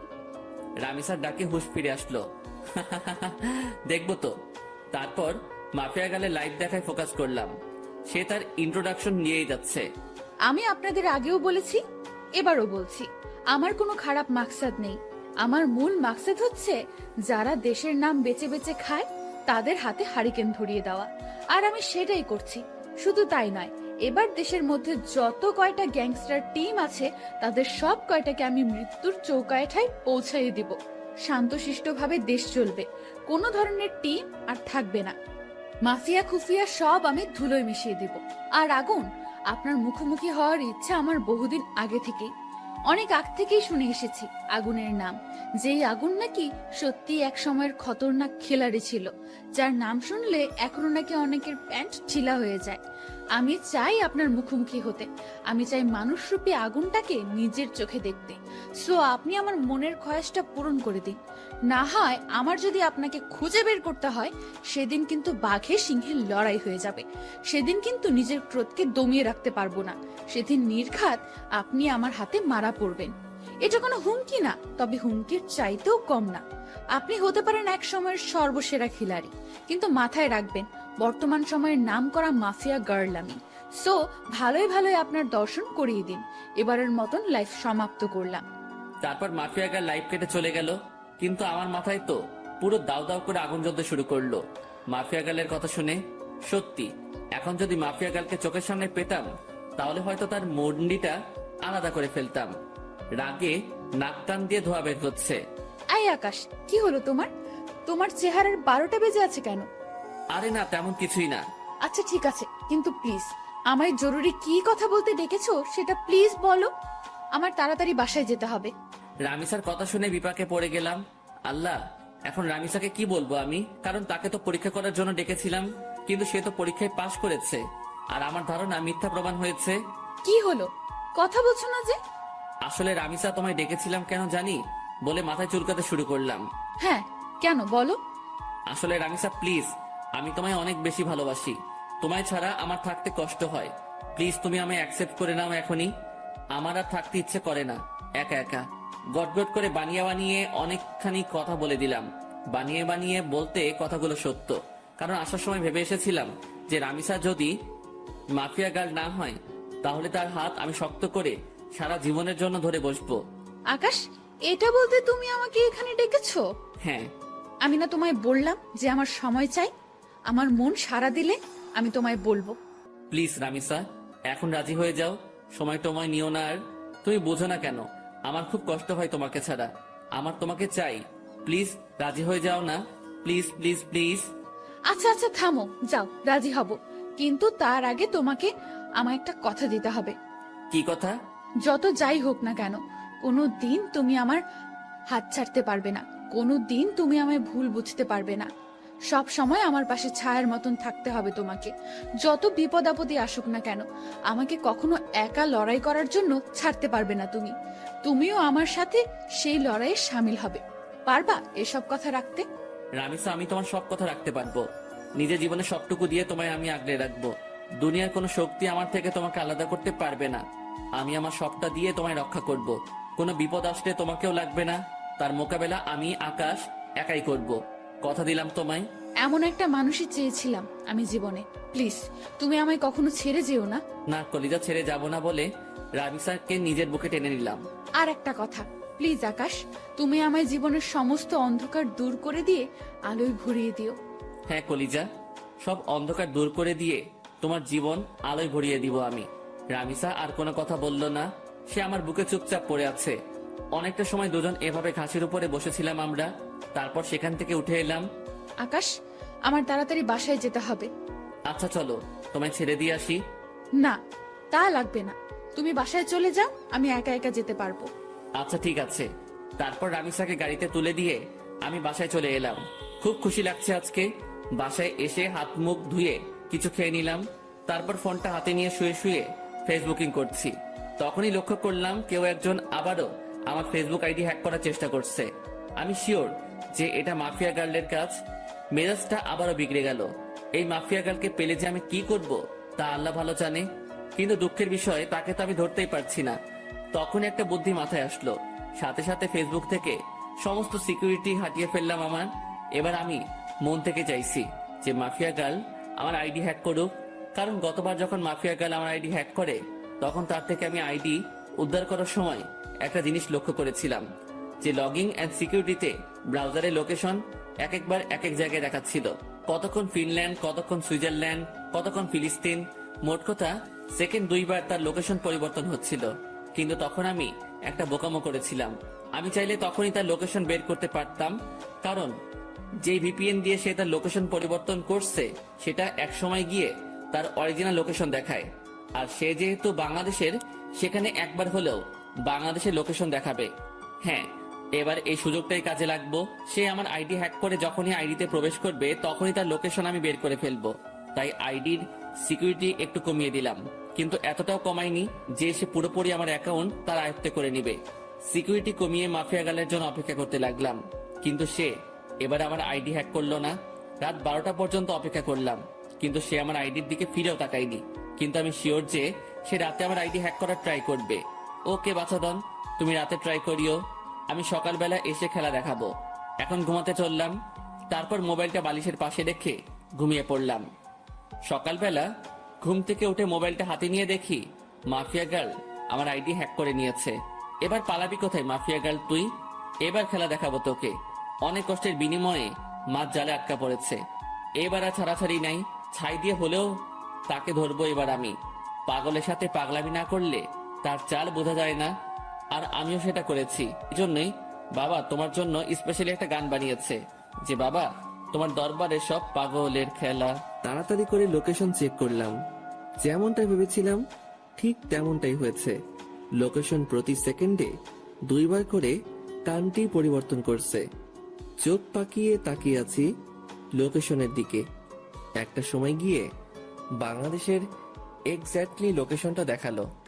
লোকেশন দেখে তো আমার মাথায় পুরো বাজ পড়ছে মতন অবস্থা। লোকেশন রামিসার এরিয়ায় দেখাচ্ছে, তার মানে রামিসাই সেই ক্রিমিনাল। সরি, রামিসা না ঈশিতা। কিন্তু আমার একটা জিনিস মাথায় কাজ করছে না, যে সে তার সমস্ত আইডেন্টিটি কেন হাইড করেছে, আর কেনই বা এই পথে নেমেছে সে। না, আমি আর ভাবতে পারছি না রামিসা কি করে এত বড় মাপের খেলা খেললো। আমার তো মাথায় কিছুই খেলছে না। আর ওই এলাকাতে তো এমন কেউ নাই যাকে আমার সন্দেহ হয়।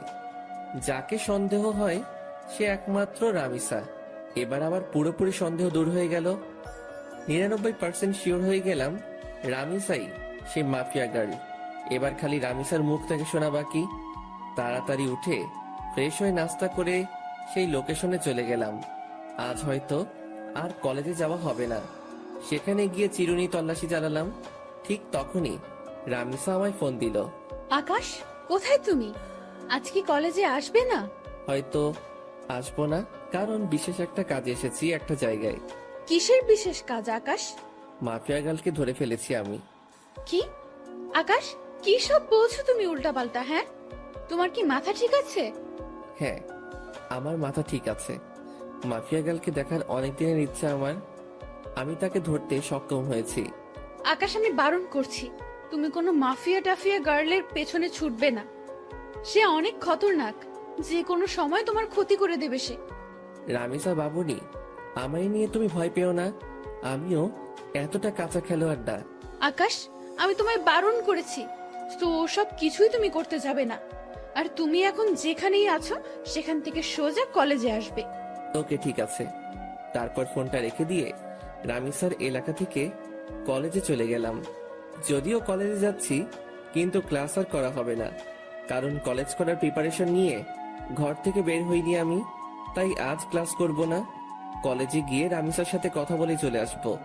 কলেজের সামনে পৌঁছে গিয়েছি প্রায়। ভিতরটা ধুপধুপ করছে। আমি কি সরাসরি রামিসাকে জিজ্ঞেস করব, নাকি চুপচাপ হয়ে থাকবো, সেটা নিয়ে দ্বিধাদ্বন্দ্বে আছি। কারণ জিজ্ঞেস করলে যদি সে স্বীকার না করে, কিন্তু আমার তো তার মুখ থেকে সমস্ত সত্যিটা জানা চাই। অনেকটা সময় ভেবে একটা সিদ্ধান্ত নিলাম, না, কিছুই জিজ্ঞেস করব না। মোটামুটি যখন শিওর আমি, তখন আরেকটু সময় অপেক্ষা করি। তারপর মাস নিজেই বড়শিতে এসে ধরা দিবে। কলেজে চলে এসেছি। রিক্সা থেকে নেমে ভাড়া পে করে ভিতরে চলে গেলাম। ক্লাস শুরু হয়ে গিয়েছে, কিন্তু রামিসা এখনো ক্লাসে যায়নি। সেই গেটের সামনে দাঁড়িয়ে আছে আমার জন্য। আসতে এত সময় লাগে তোমার? হ্যাঁ, আরে রিক্সা পেতে একটু দেরি হয়ে গিয়েছিল। হয়েছে, চলো এবার। কোথায় যাব? আর তুমি ক্লাসে যাওনি কেন? আজ ক্লাস করব না, তোমার সাথে বসে বসে আড্ডা দিব। আচ্ছা চলো, দুজনে গিয়ে কলেজের পাশে একটা ফাঁকা জায়গা আছে, সেখানে গিয়ে বসলাম। রামিস আমার কাঁধে মাথা রেখে হেলান দিয়ে বসে আছে। আকাশ প্লিজ, তুমি মাফিয়া গার্লের খোঁজ করা ছেড়ে দাও। আমি শুনেছি সে অনেক খতরনাক। সে যদি তোমার ক্ষতি করে দেয়, প্লিজ তুমি মাফিয়া গার্লের খোঁজ করা ছেড়ে দাও। আর তাছাড়া সে তো দেশের ভালোর জন্যই সব করছে, বলো। রামিসার কথা শুনে হাসবো না কাঁদবো সেটা বুঝে উঠতে পারছি না। তবে রামিসার কথা শুনে আরো সিউরিটি পেয়ে গেলাম যে মাফিয়া গার্লকে। কারণ যেই মেয়ে মাফিয়া গার্লের টপিক বাদ দিতে চাইতো সব সময়, সে আজ খুঁটে খুঁটে মাফিয়া গার্লের প্রসঙ্গ উঠাচ্ছে। রামিসার সমস্যা কোথায় সেটা আমার বুঝতে বাকি নেই। আর তাছাড়া মাফিয়া গার্লকে তো আমি খুঁজে বের করে ফেলেছি। সে এখন আমার কাঁধে মাথা রেখে শুয়ে আছে। রামিসা হয়তো ভাবছে মাফিয়া গার্লকে, সেটা জানতে এখন আমার বাকি আছে। আমি যে মাফিয়া গার্লকে ধরে ফেলেছি সেটা সে এখনো বুঝতে পারিনি। সে ভেবেছে ফেক কাউকে ধরেছি আমি, না হয়তো তাকেই ধরতাম। আর আমি তখন ইচ্ছে করেই ফোন করে মাফিয়া গার্লের কথা তুলেছি, যাতে করে রামিসা রিয়াকশন করে। আর রামিসা সেটাই করলো। এই আকাশ, কি ভাবছো? হ্যাঁ, আমি তোমায় এতটা সময় কি বললাম? হ্যাঁ শুনছি তো। প্লিজ তুমি মাফিয়া গার্লের খোঁজ করা ছেড়ে দাও। তাকে খোঁজ করতে গেলে তুমিই মারা পড়বে। সে একটা খতরনাক ব্র্যান্ড। রামিসা তুমি টেনশন নিও না, আমি মাফিয়া গার্লের আর খোঁজ করব না। মনে মনে বললাম খোঁজ তো পেয়েই গেছি, আর হাসির রহস্য কি সেটা তো আমি না জানি। এই তো আমার বাবু, তোমাকে। আচ্ছা, একটা কথা, তখন যে তুমি আমাকে বললে যে তুমি মাফিয়া গার্লকে ধরে ফেলেছো, তুমি কি সত্যিই ধরেছো তাকে? আরে রামিসা, তুমি কি পাগল? হ্যাঁ, মাফিয়া গার্লের মতন খাতারনাক খিলাড়িকে আমি কি করে ধরবো? যেখানে তাকে সারা দেশের প্রশাসন মিলে ধরতে পারিনি, সেখানে তাকে আমি ধরবো? হ্যাঁ, আমি তো মজা করেছি। আকাশ, তুমি না অনেক দুষ্ট হয়ে গেছো। সে আজ নতুন না, আগ থেকেই দুষ্ট আমি। আমার কথা শুনে রামিসা ফিক করে হেসে দিল। রামিসার চেহারার 12টা বেজেছিল এতটা সময়, কিন্তু এখন হুট করেই আমার কথা শুনে তার চেহারায় হাসি রেখা ফুটে উঠেছে। কারণ সে ভেবেছে সত্যি হয়তো মাফিয়া গার্লকে সেটা আমি জেনে গেছি, কিন্তু এখন আমার কথা শুনে বুঝেছে যে আমি মজা করেছি। তবে সত্যিটা কিন্তু ভিন্ন, মাফিয়া গার্লের তালাশ আমি পেয়ে গেছি। দেখো, আবারও চুপচাপ হয়ে গেছে ছেলেটা। এই, তোমার কি হয় হ্যাঁ মাঝে মাঝে? আরে না, তেমন কিছু না। তেমন কিছু না হলেই ভালো। আচ্ছা আকাশ, একটা কথা বলো তো, আমাদের ফিউচার নিয়ে কিছু ভেবেছো তুমি? হ্যাঁ, অনেক কিছু ভেবেছি আমি। পড়ালেখা শেষ হলেই আমরা বিয়ে করে নিব। Love you Akash. Love you too Ishita. এই, কি বললে তুমি? না না, কিছু না। ঈশিতা নামটা শুনতেই রামিসা চমকে উঠল। সরি রামিসা, আসলে ভুল করে অন্য নাম বের হয়েছে মুখ দিয়ে। ও আচ্ছা, চলো এবার উঠি আমরা, অনেকটা সময় তো বসলাম। হ্যাঁ চলো। তারপর সেখান থেকে উঠে দুজন দুজনের বাসায় চলে এলাম। কিন্তু একটা জিনিস আমার এখনো চোখে বাড়ি খাচ্ছে।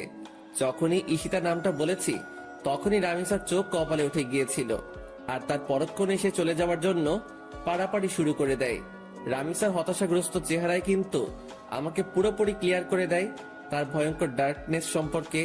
কিন্তু আমি এখন কোনো ধরনের হাঙ্গামাই করব না, কারণ আমি আরো ভালো করে জাস্টিফাই করব রামিসার সম্পর্কে, কেন সে এই পথে নেমেছে আর কি বা তার উদ্দেশ্য। সাথে সাথে নিলয়কে ফোন দিলাম। নিলয়, আমি কি বলি মন দিয়ে শোন। হ্যাঁ ভাই বলেন। শোন, আমি মাফিয়া গার্লকে ধরে ফেলেছি। কি ভাই, আপনি সত্যি ধরে ফেলেছেন? হ্যাঁ, আমি মাফিয়া গার্লকে ধরে ফেলেছি, তাই তোকে ফোন দিয়েছি। শোন, তোকে একটা কাজ করতে হবে এখন। কি কাজ ভাই? মাফিয়া গার্লের কিছু ডিটেলস তোকে আমি দিচ্ছি, তুই সেই অনুযায়ী তার সম্পর্কে তালাশ করে বের করবি যে সে কেন এই পথে নেমেছে। আচ্ছা ভাই।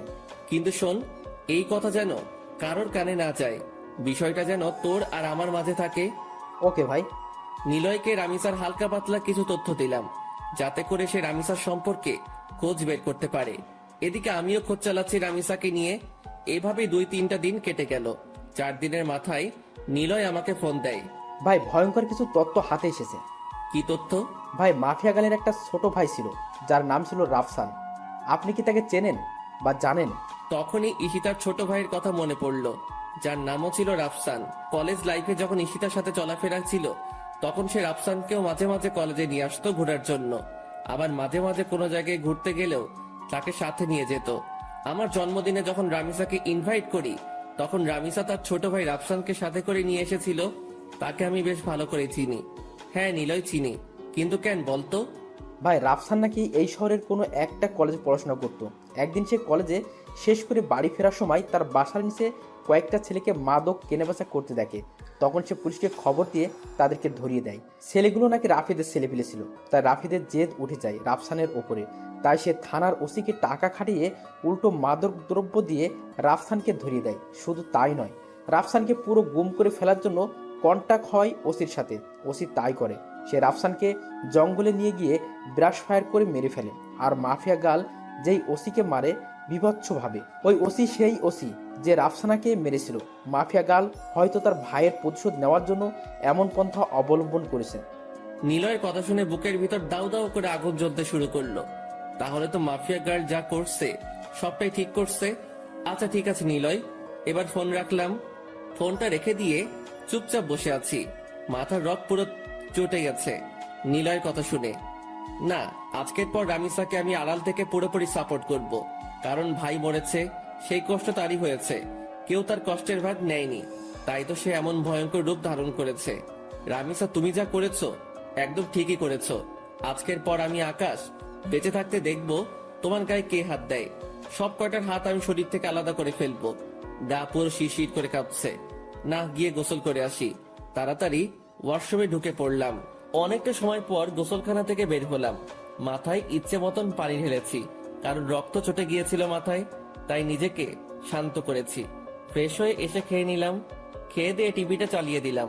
শুয়ে শুয়ে টিভি দেখছি, তখন একটা নিউজ চোখের সামনে ভেসে উঠল। ডিবি পুলিশের প্রধান জিডি সে মাফিয়া গাল সম্পর্কে বক্তব্য দিচ্ছে। মাফিয়া গালের কোডিং দিয়ে আমরা তার তথ্য বের করে নিয়েছি। আগামী 24 ঘন্টার মধ্যে আমরা তাকে ধরে এনে হাজতে ভরবো। নিউজটা শুনে ভিতরে ছ্যাদ করে উঠল। কি, তোরা 24 ঘন্টার মধ্যে মাফিয়া গালকে ধরবি? আমি আকাশ বেঁচে থাকলে দেখবো তোরা কি করে মাফিয়া গালকে গ্রেপ্তার করিস। সাথে সাথে টিভি অফ করে দিয়ে রামিসাকে ফোন দিলাম। সে ফোন রিসিভ করলো না। বেশ অনেক কয়বার ফোন দিয়েছি, কিন্তু সে রিসিভ করেনি। এইভাবে রাত হয়ে গেল। পরে সে নিজেই আমায় ফোন দিল। আকাশ, সরি, আসলে অনেকটা ঝামেলার মধ্যে আছি। প্লিজ তুমি কিছু মনে করিও না। কাল কলেজে আসলে কথা হবে। আচ্ছা ঠিক আছে, সাবধানে থেকো। আমি কথা শেষ করার আগেই রামিসা ফোনটা কেটে দিল। রামিসার আচরণে খুব টেনশন হচ্ছে। হয়তোবা সেও এই নিউজটা দেখেছে, তাই সে এমন ভয়ে আছে। না হলে হয়তোবা অন্য কোনো ঝামেলা হয়েছে। ট্যাট মাথায় কিছুই কাজ করছে না। কখন যে সকাল হবে সেই অপেক্ষায় আছি। কোনোভাবে রাতটা পার করে দিলাম। সকালে কলেজে গিয়ে দেখি রামিসা আগ থেকে কলেজে এসে পড়েছে। তাকে দেখে খুব চিন্তিত লাগছে। রামিসা, তুমি কি কোনো কিছু নিয়ে চিন্তিত? না না, আমি কিছু নিয়েই চিন্তিত না। প্লিজ তুমি ক্লাসরুমে চলো, আমার এখানে দাঁড়িয়ে থাকতে খুব ভয় হচ্ছে। আরে পাগল, কিসের ভয়? হ্যাঁ, প্লিজ তুমি ক্লাসের ভিতরে চলো না। আচ্ছা বাবুন, চলো। ক্লাসরুমের ভিতরে আসলাম রামিসাকে নিয়ে। সে হুট করে আমায় জড়িয়ে ধরে কান্না শুরু করে দিল। ওকে কিছু বলতে যাব, ঠিক সেই সময় হট্টগোলের আওয়াজ কানে ভেসে আসলো। সাথে সাথে জানালা দিয়ে বাহিরে কি হয়েছে দেখার চেষ্টা করলাম। বাহিরে দেখেই তো চোখ পুরো কপালে উঠে গেল। বাহিরে 20-25টা পুলিশের গাড়ি। গাড়ি থেকে নেমে সবাই বন্দুক হাতে একদিকেই এগিয়ে আসছে। আস্তে আস্তে রামিসার খোঁজ করছে পুলিশগুলো। সবাই আমাদের ক্লাসরুমের দিকে আঙুল দেখিয়ে দিল। রামিসা, তুমি কোনো ভয় পেও না, আমি আছি। আকাশ, ওরা আমায় নিয়ে যাবে। ওরা আমায় আর কোনোদিন তোমার সাথে দেখা করতে দেবে না। ওরা আমায় থানায় নিয়ে গিয়ে মেরে ফেলবে। রামিসা, কেউ তোমার কিচ্ছু করতে পারবে না। তুমি প্লিজ শান্ত হও। আকাশ প্লিজ, তুমি আমায় ক্ষমা করে দাও। আমি হয়তো তোমার সাথে জীবনের শেষ সময় অবধি পার করতে পারবো না। রামিসা, চুপ হতে বলেছি ধমক দিয়ে। চলো তুমি আমার সাথে বাহিরে, দেখি তোমার গায়ে কে হাত দেয়। তারপর রামিসাকে নিয়ে বাহিরে চলে গেলাম। সবাই তাকিয়ে তাকিয়ে দৃশ্য দেখছে। পুরো কলেজ হতভম্ব হয়ে আছে এতগুলো পুলিশ দেখে। পুলিশ রামিসাকে দেখে ওকে গ্রেফতার করতে ছুটে আসে। এই তোরা কেউ আমার রামিসার গায়ে হাত দিবি না। তখনই পুলিশের অফিসার একজন বলে ওঠে, কি তোরও শ্বশুর বাড়ি যাওয়ার ইচ্ছে হচ্ছে মনে হয়? এই অফিসার, আমার শ্বশুর বাড়ি যাওয়ার ইচ্ছে নেই, বরং তোর মরার পাকনা গজিয়েছে। সাহস থাকলে ওর গায়ে হাত দিয়ে দেখা। আমার মুখে ধারালো কথা শুনে সমস্ত পুলিশ আমার দিকে গুলি তাক করে ধরে। বেটা, দেখি খুব বড় বড় কথা বলছিস। শোন, বেশি উড়াউড়ি ভালো না। আমি যদি একবার বলি তাহলে সবাই গুলির বুলেটগুলো তোর পেটের মধ্যে পুড়ে দিবে আর তুই ঝাঁঝরা হয়ে যাবি। হাসালি রে ভাই, এই ঘুষখোরের বাচ্চা, কান খুলে শুনে রাখ। এখানে তো কিছু সংখ্যক পুলিশ মাত্র তোরা। সারা শহরের সবকটা পুলিশ মিলেও যদি একত্রে হয়ে আসিস, তাও তোরা এই আকাশের বালো ফালাইতে পারবি না। কারণ তোদের সামনে যে দাঁড়িয়ে আছে সে সাদাসিধা একটা ছেলে আকাশ, কিন্তু তার ভিতরে ভয়ঙ্কর যেই হায়নাটা লুকিয়ে আছে তার নাম হচ্ছে আগুন। আকাশের মুখে আগুন নামটা শুনে পুলিশের অফিসার ভয়ে কয়েক কদম পিছনে চলে যায়। আর আকাশের পাশে যে পুলিশগুলা ছিল তারা দৌড়ে আকাশের পাশ থেকে সরে যায়। সবাই যেন কোন এক ভয়ঙ্কর হায়নার সামনে পড়ে গেছে, যার রক্তের নেশা একবার উঠলেই পুরো দুনিয়াদারি শ্মশানঘাট বানিয়ে ফেলবে। এই ঘুষখোরের বাচ্চা, কান খুলে শুনে রাখ। এখানে তো কিছু সংখ্যক পুলিশ মাত্র তোরা। সারা শহরের সব কয়টা পুলিশ মিলেও যদি একত্রে হয়ে আসিস, তাও তোরা এই আকাশের বালু ফালাইতে পারবি না। কারণ তোদের সামনে যে দাঁড়িয়ে আছে সে সাদাসিধা একটা ছেলে আকাশ, কিন্তু তার ভিতরে ভয়ঙ্কর যেই হায়নাটা লুকিয়ে আছে তার নাম হচ্ছে আগুন। আকাশের মুখে আগুন নামটা শুনে পুলিশের অফিসার ভয় কয়েক কদম পিছনে চলে যায়, আর আকাশের পাশে যে পুলিশগুলো ছিল তারা দৌড়ে আকাশের পাশ থেকে সরে যায়। সবাই যেন কোনো এক ভয়ঙ্কর হায়নার সামনে পড়ে গেছে, যার রক্তের নেশা একবার উঠলেই পুরো দুনিয়াদারি শ্মশানঘাট বানিয়ে ফেলবে। পুলিশের অফিসার কাঁপতে কাঁপতে আকাশকে জিজ্ঞেস করে, আপনি যে আগুন, তার প্রমাণ কি? আপনি তো আমাদের ভয়ও দেখাতে পারেন। শোন, আমি আগুনের নাম ব্যবহার করে তোদেরকে ভয় দেখাবে এমন কোন বাপের বেটা এখনো পয়দা হয় নাই। আর নকল নাম ব্যবহার করা তো দূরের কথা। আর তোদের যদি বিশ্বাস না হয় তোদের একটা ডেমো দেখাচ্ছি। পকেট থেকে ফোনটা বের করে প্রাইম মিনিস্টারকে ফোন কর, আর তাকে জিজ্ঞেস কর যে 2017 সালের 2 ফেব্রুয়ারিতে কি হয়েছিল, আর তার চোখের সামনে গুনে গুনে কয়টা লাশ মাটিতে ফেলেছিলাম আমি। এই ঘটনার সাক্ষী একমাত্র প্রাইম মিনিস্টার। পুলিশের অফিসার কাঁপতে কাঁপতে পকেট থেকে ফোনটা বের করে প্রাইম মিনিস্টারকে ফোন লাগায়। স্যার, একজন নিজেকে আগুন দাবি করছে। আমি তাকে জাস্টিফাই করার জন্য প্রমাণ চেয়েছি। সে প্রমাণস্বরূপ আপনাকে 2 ফেব্রুয়ারির কথা জিজ্ঞাসা করতে বলেছে। প্রাইম মিনিস্টার পুলিশ অফিসারের ফোন পেয়ে থতমত খেয়ে যায়। এই অফিসার, তোরা কার সামনে পড়েছিস তা তোরা নিজেও জানিস না। খোদার কসম, আগুন কোনো মানুষ না, সে মানুষরূপী এক ভয়ঙ্কর নরপিশাচ। তোদের জীবনে মায়া থাকলে সেখান থেকে তাড়াতাড়ি পালিয়ে আয়, না হয় পরবর্তী দিনের সকাল দেখার জন্য তোরা একটাও বেঁচে থাকবি না। পুলিশ অফিসার প্রাইম মিনিস্টারের কথা শুনে সোজা দৌড়ে গাড়িতে উঠে পড়ে। তার শরীরের কম্পন যেন আরো দ্বিগুণ হয়ে গিয়েছে, আর তার এখন একটাই মাকসাদ, সে তার নিজের জীবন বাঁচাবে আগে।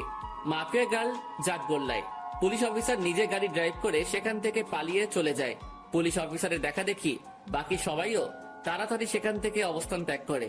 আর কলেজে সবাই চোখ বড় বড় করে আকাশের দিকে তাকিয়ে আছে। তাদের যেন বিশ্বাসই হচ্ছে না যে তারা আগুনকে নিজের স্বচক্ষে দেখছে। রামিসাও পুরোপুরি অবাক। এই, তোমরা সবাই দাঁড়িয়ে দাঁড়িয়ে কি দেখছো? হ্যাঁ, যাও যে যার ক্লাসে যাও। আকাশের কথা শুনে সবাই দৌড়ে যে যার ক্লাসে চলে যায়। নিজেকে যেন নিজের কাছেই কোনো এক ভয়ঙ্কর দানব মনে হচ্ছে। আজ বহু বছর পর আগুন নামটা নিজের সাথে যুক্ত করলাম আবার। এদিকে রামিসা আমার পাশে দাঁড়িয়ে থরথর করে কাঁপছে আর কান্না করছে। রামিসাকে এক টান দিয়ে নিজের বুকের মধ্যে নিয়ে নিলাম। এই পাগলি বউ আমার, কান্না করে না। আমি আকাশ থাকতে তোমার গায়ে কে হাত দিবে? হ্যাঁ, বলেছিলাম না তোমার বিপদে আমি আকাশ একা দাঁড়ালেই যথেষ্ট, তোমার নিজেরও টেনশন করতে হবে না তা নিয়ে।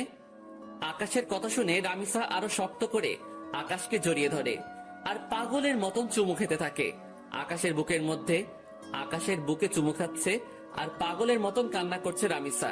সে যেন নিজেকে আর কোনোভাবেই কন্ট্রোল করতে পারছে না। চোখের পানি নাকের পানি দিয়ে আকাশের বুক পুরো ভিজিয়ে ফেলেছে। আকাশ প্লিজ, তুমি আমায় কখনো ছেড়ে যেও না। আমি তোমাকে কখনো হারাতে চাই না। এমনিতেও আমি আমার কলিজার ভাইটাকে হারিয়েছি। না বাবুন, কোথাও যাব না তোমায় ছেড়ে। আমি সব সময় তোমার সাথে আছি। হয়েছে, এবার কান্না অফ করো।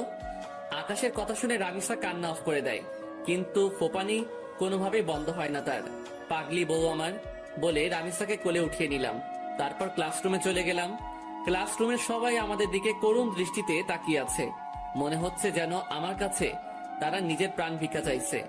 আরে ভাই, আজব তো। আমি মনে হয় মানুষ পেলে খুন করি, তারা এমন ভয় পাচ্ছে কেন আমাকে? পাশ থেকে একজন বলে ওঠে, ভাই প্লিজ আমাদের কোনো ক্ষতি করিয়েন না, আমরা আপনার কাছে হাত জোর করছি। আরে তোমরা কি শুরু করছো? হ্যাঁ, আমিও তোমাদের মতন মানুষ, আমি কোনো নরপশু না। তবে হ্যাঁ, বদ লেভেলের মানুষদের জন্য তাদের বাপ আমি, কিন্তু ভালোর কোনো ক্ষতি আমি আজ পর্যন্ত করিনি, আর করবও না। সো ভয়ের কিছু নেই। ধন্যবাদ আগুন ভাই। আচ্ছা, তোমরা প্লিজ একটু ক্লাসরুম থেকে বেরিয়ে যাও, আমার রামিসার সাথে কিছু কথা আছে। সবাই আমার কথা মতন ক্লাসরুম থেকে বেরিয়ে যায়। আমি রামিসাকে কোল থেকে নামিয়ে দেই। এই পাগলি, এখনো ভয় আছো তুমি? হ্যাঁ, অনেক ভয় আছে, কারণ তুমি তো জেনেই গেছো যে আমি মাফিয়া গার্ল। তো তুমি যদি আমার উপরে কোনো রাগ ছাড়ো। আমার মাথা খারাপ? হ্যাঁ, যে আমি আমার বাবুনির উপরে রাগ ছাড়বো? তবে হ্যাঁ, সত্যি বলতে তোমার উপরে অনেক রাগ জমেছিল আমার, কিন্তু সেসব আর নেই, কারণ তোমার এই পথে আসার রিজন আমি জেনে গেছি। কিন্তু একটা কথা বলো তো, যে তুমি এত কিছু করলে কি করে? সেদিন যখন 3টার সময় তোমার সাথে আমি বসেছিলাম, কিন্তু অন্যদিকে মাফিয়া গার্লের লাইট চলছিল কি করে? সেদিন তুমি যখন বলো আমায় যে তুমি 3টার সময় আমার সাথে দেখা করতে চাও, তখন শুরুতে আমি বারণ করি, কিন্তু পরে ঠিকই হ্যাঁ বলি, কারণ তুমি আমায় সন্দেহ করেছিলে, সেটা আমি বুঝতে পারছিলাম। তাই আমি আগ থেকেই লাইভ রেকর্ড করে সেটা 3টায় কাটায় কাটায় সেট করে দিই, আর 3টা বাজতেই সেটা প্লে হয়ে যায় আপনা আপনি। ও বাপরে বাপ, কি মাথা তোমার! আচ্ছা তা না হয় বুঝলাম, কিন্তু তুমি আমার আইডি কেন হ্যাক করতে উঠে পড়ে লেগেছিলে? আর কি করেই বা জানলে যে আমি মাফিয়া গার্লের তালাশ করেছি? তুমি আর শামীম একদিন নদীর পাড়ে বসে বসে আমাকে নিয়ে কথা বলছিলে, আর সাইডে আমি ল্যাপটপ নিয়ে বসেছিলাম। তখন তোমাদের কথা আমার কাছে আসে, তাই তোমার আইডি হ্যাক করে তোমার শিক্ষা দিতে চেয়েছিলাম, কিন্তু পরে দেখি তুমি আমার থেকেও বড় ধরনের খেলোয়াড়, তাই তোমার উপরে রাগ উঠে যায়। তাই এরপর থেকে অনেকবার তোমার আইডি হ্যাক করতে চেষ্টা করেছি আমি, কিন্তু পারিনি। আর তাছাড়া পরে যখন তুমি আমায় প্রপোজাল দাও, আমার সাথে যখন পুরোপুরি মিশে যাও, তখন তোমার উপর থেকে সমস্ত রাগ উঠে যায় আমার, কিন্তু এর পরেও তোমার আইডি হ্যাক করতে চেষ্টা করি। সেটার আসল রিজন হচ্ছে তোমাকে যাচাই করা। আমি দেখতে চেয়েছিলাম তোমার অন্য কোনো মেয়ের সাথে রিলেশন আছে কিনা। রামিসা, তুমি আসলেই মাফিয়া গার্ল নামটা এমনি এমনি রাখোনি। তোমার কাজ বারে বারের সাথে সত্যি নামটার পুরোপুরি মিল রয়েছে। তুমিও তো কম না, কত বড় মাপের মাফিয়া তুমি। তোমার নাম জানে না এমন কেউ নেই। আমার কথা বাদ দাও, আগে তোমারটা বলো, কারণ মাথায় তোমাকে নিয়ে অনেক কয়টা জটলা পেকে আছে। আচ্ছা, তুমি তোমার পুরো আইডেন্টিটি পরিবর্তন কেন করলে? তোমার নাম, চেহারা সবকিছুই কেন হাইড করলে? আর তুমি তো আমার সাথে আগে চলাফেরা করেছো, তুমি তো চাইলে শুরুতে এসে আমার সাথে মিশতে পারতে। আমি প্রতিশোধ নেওয়ার জন্য সব রকমের আইডেন্টিটি মুছে ফেলেছি, আর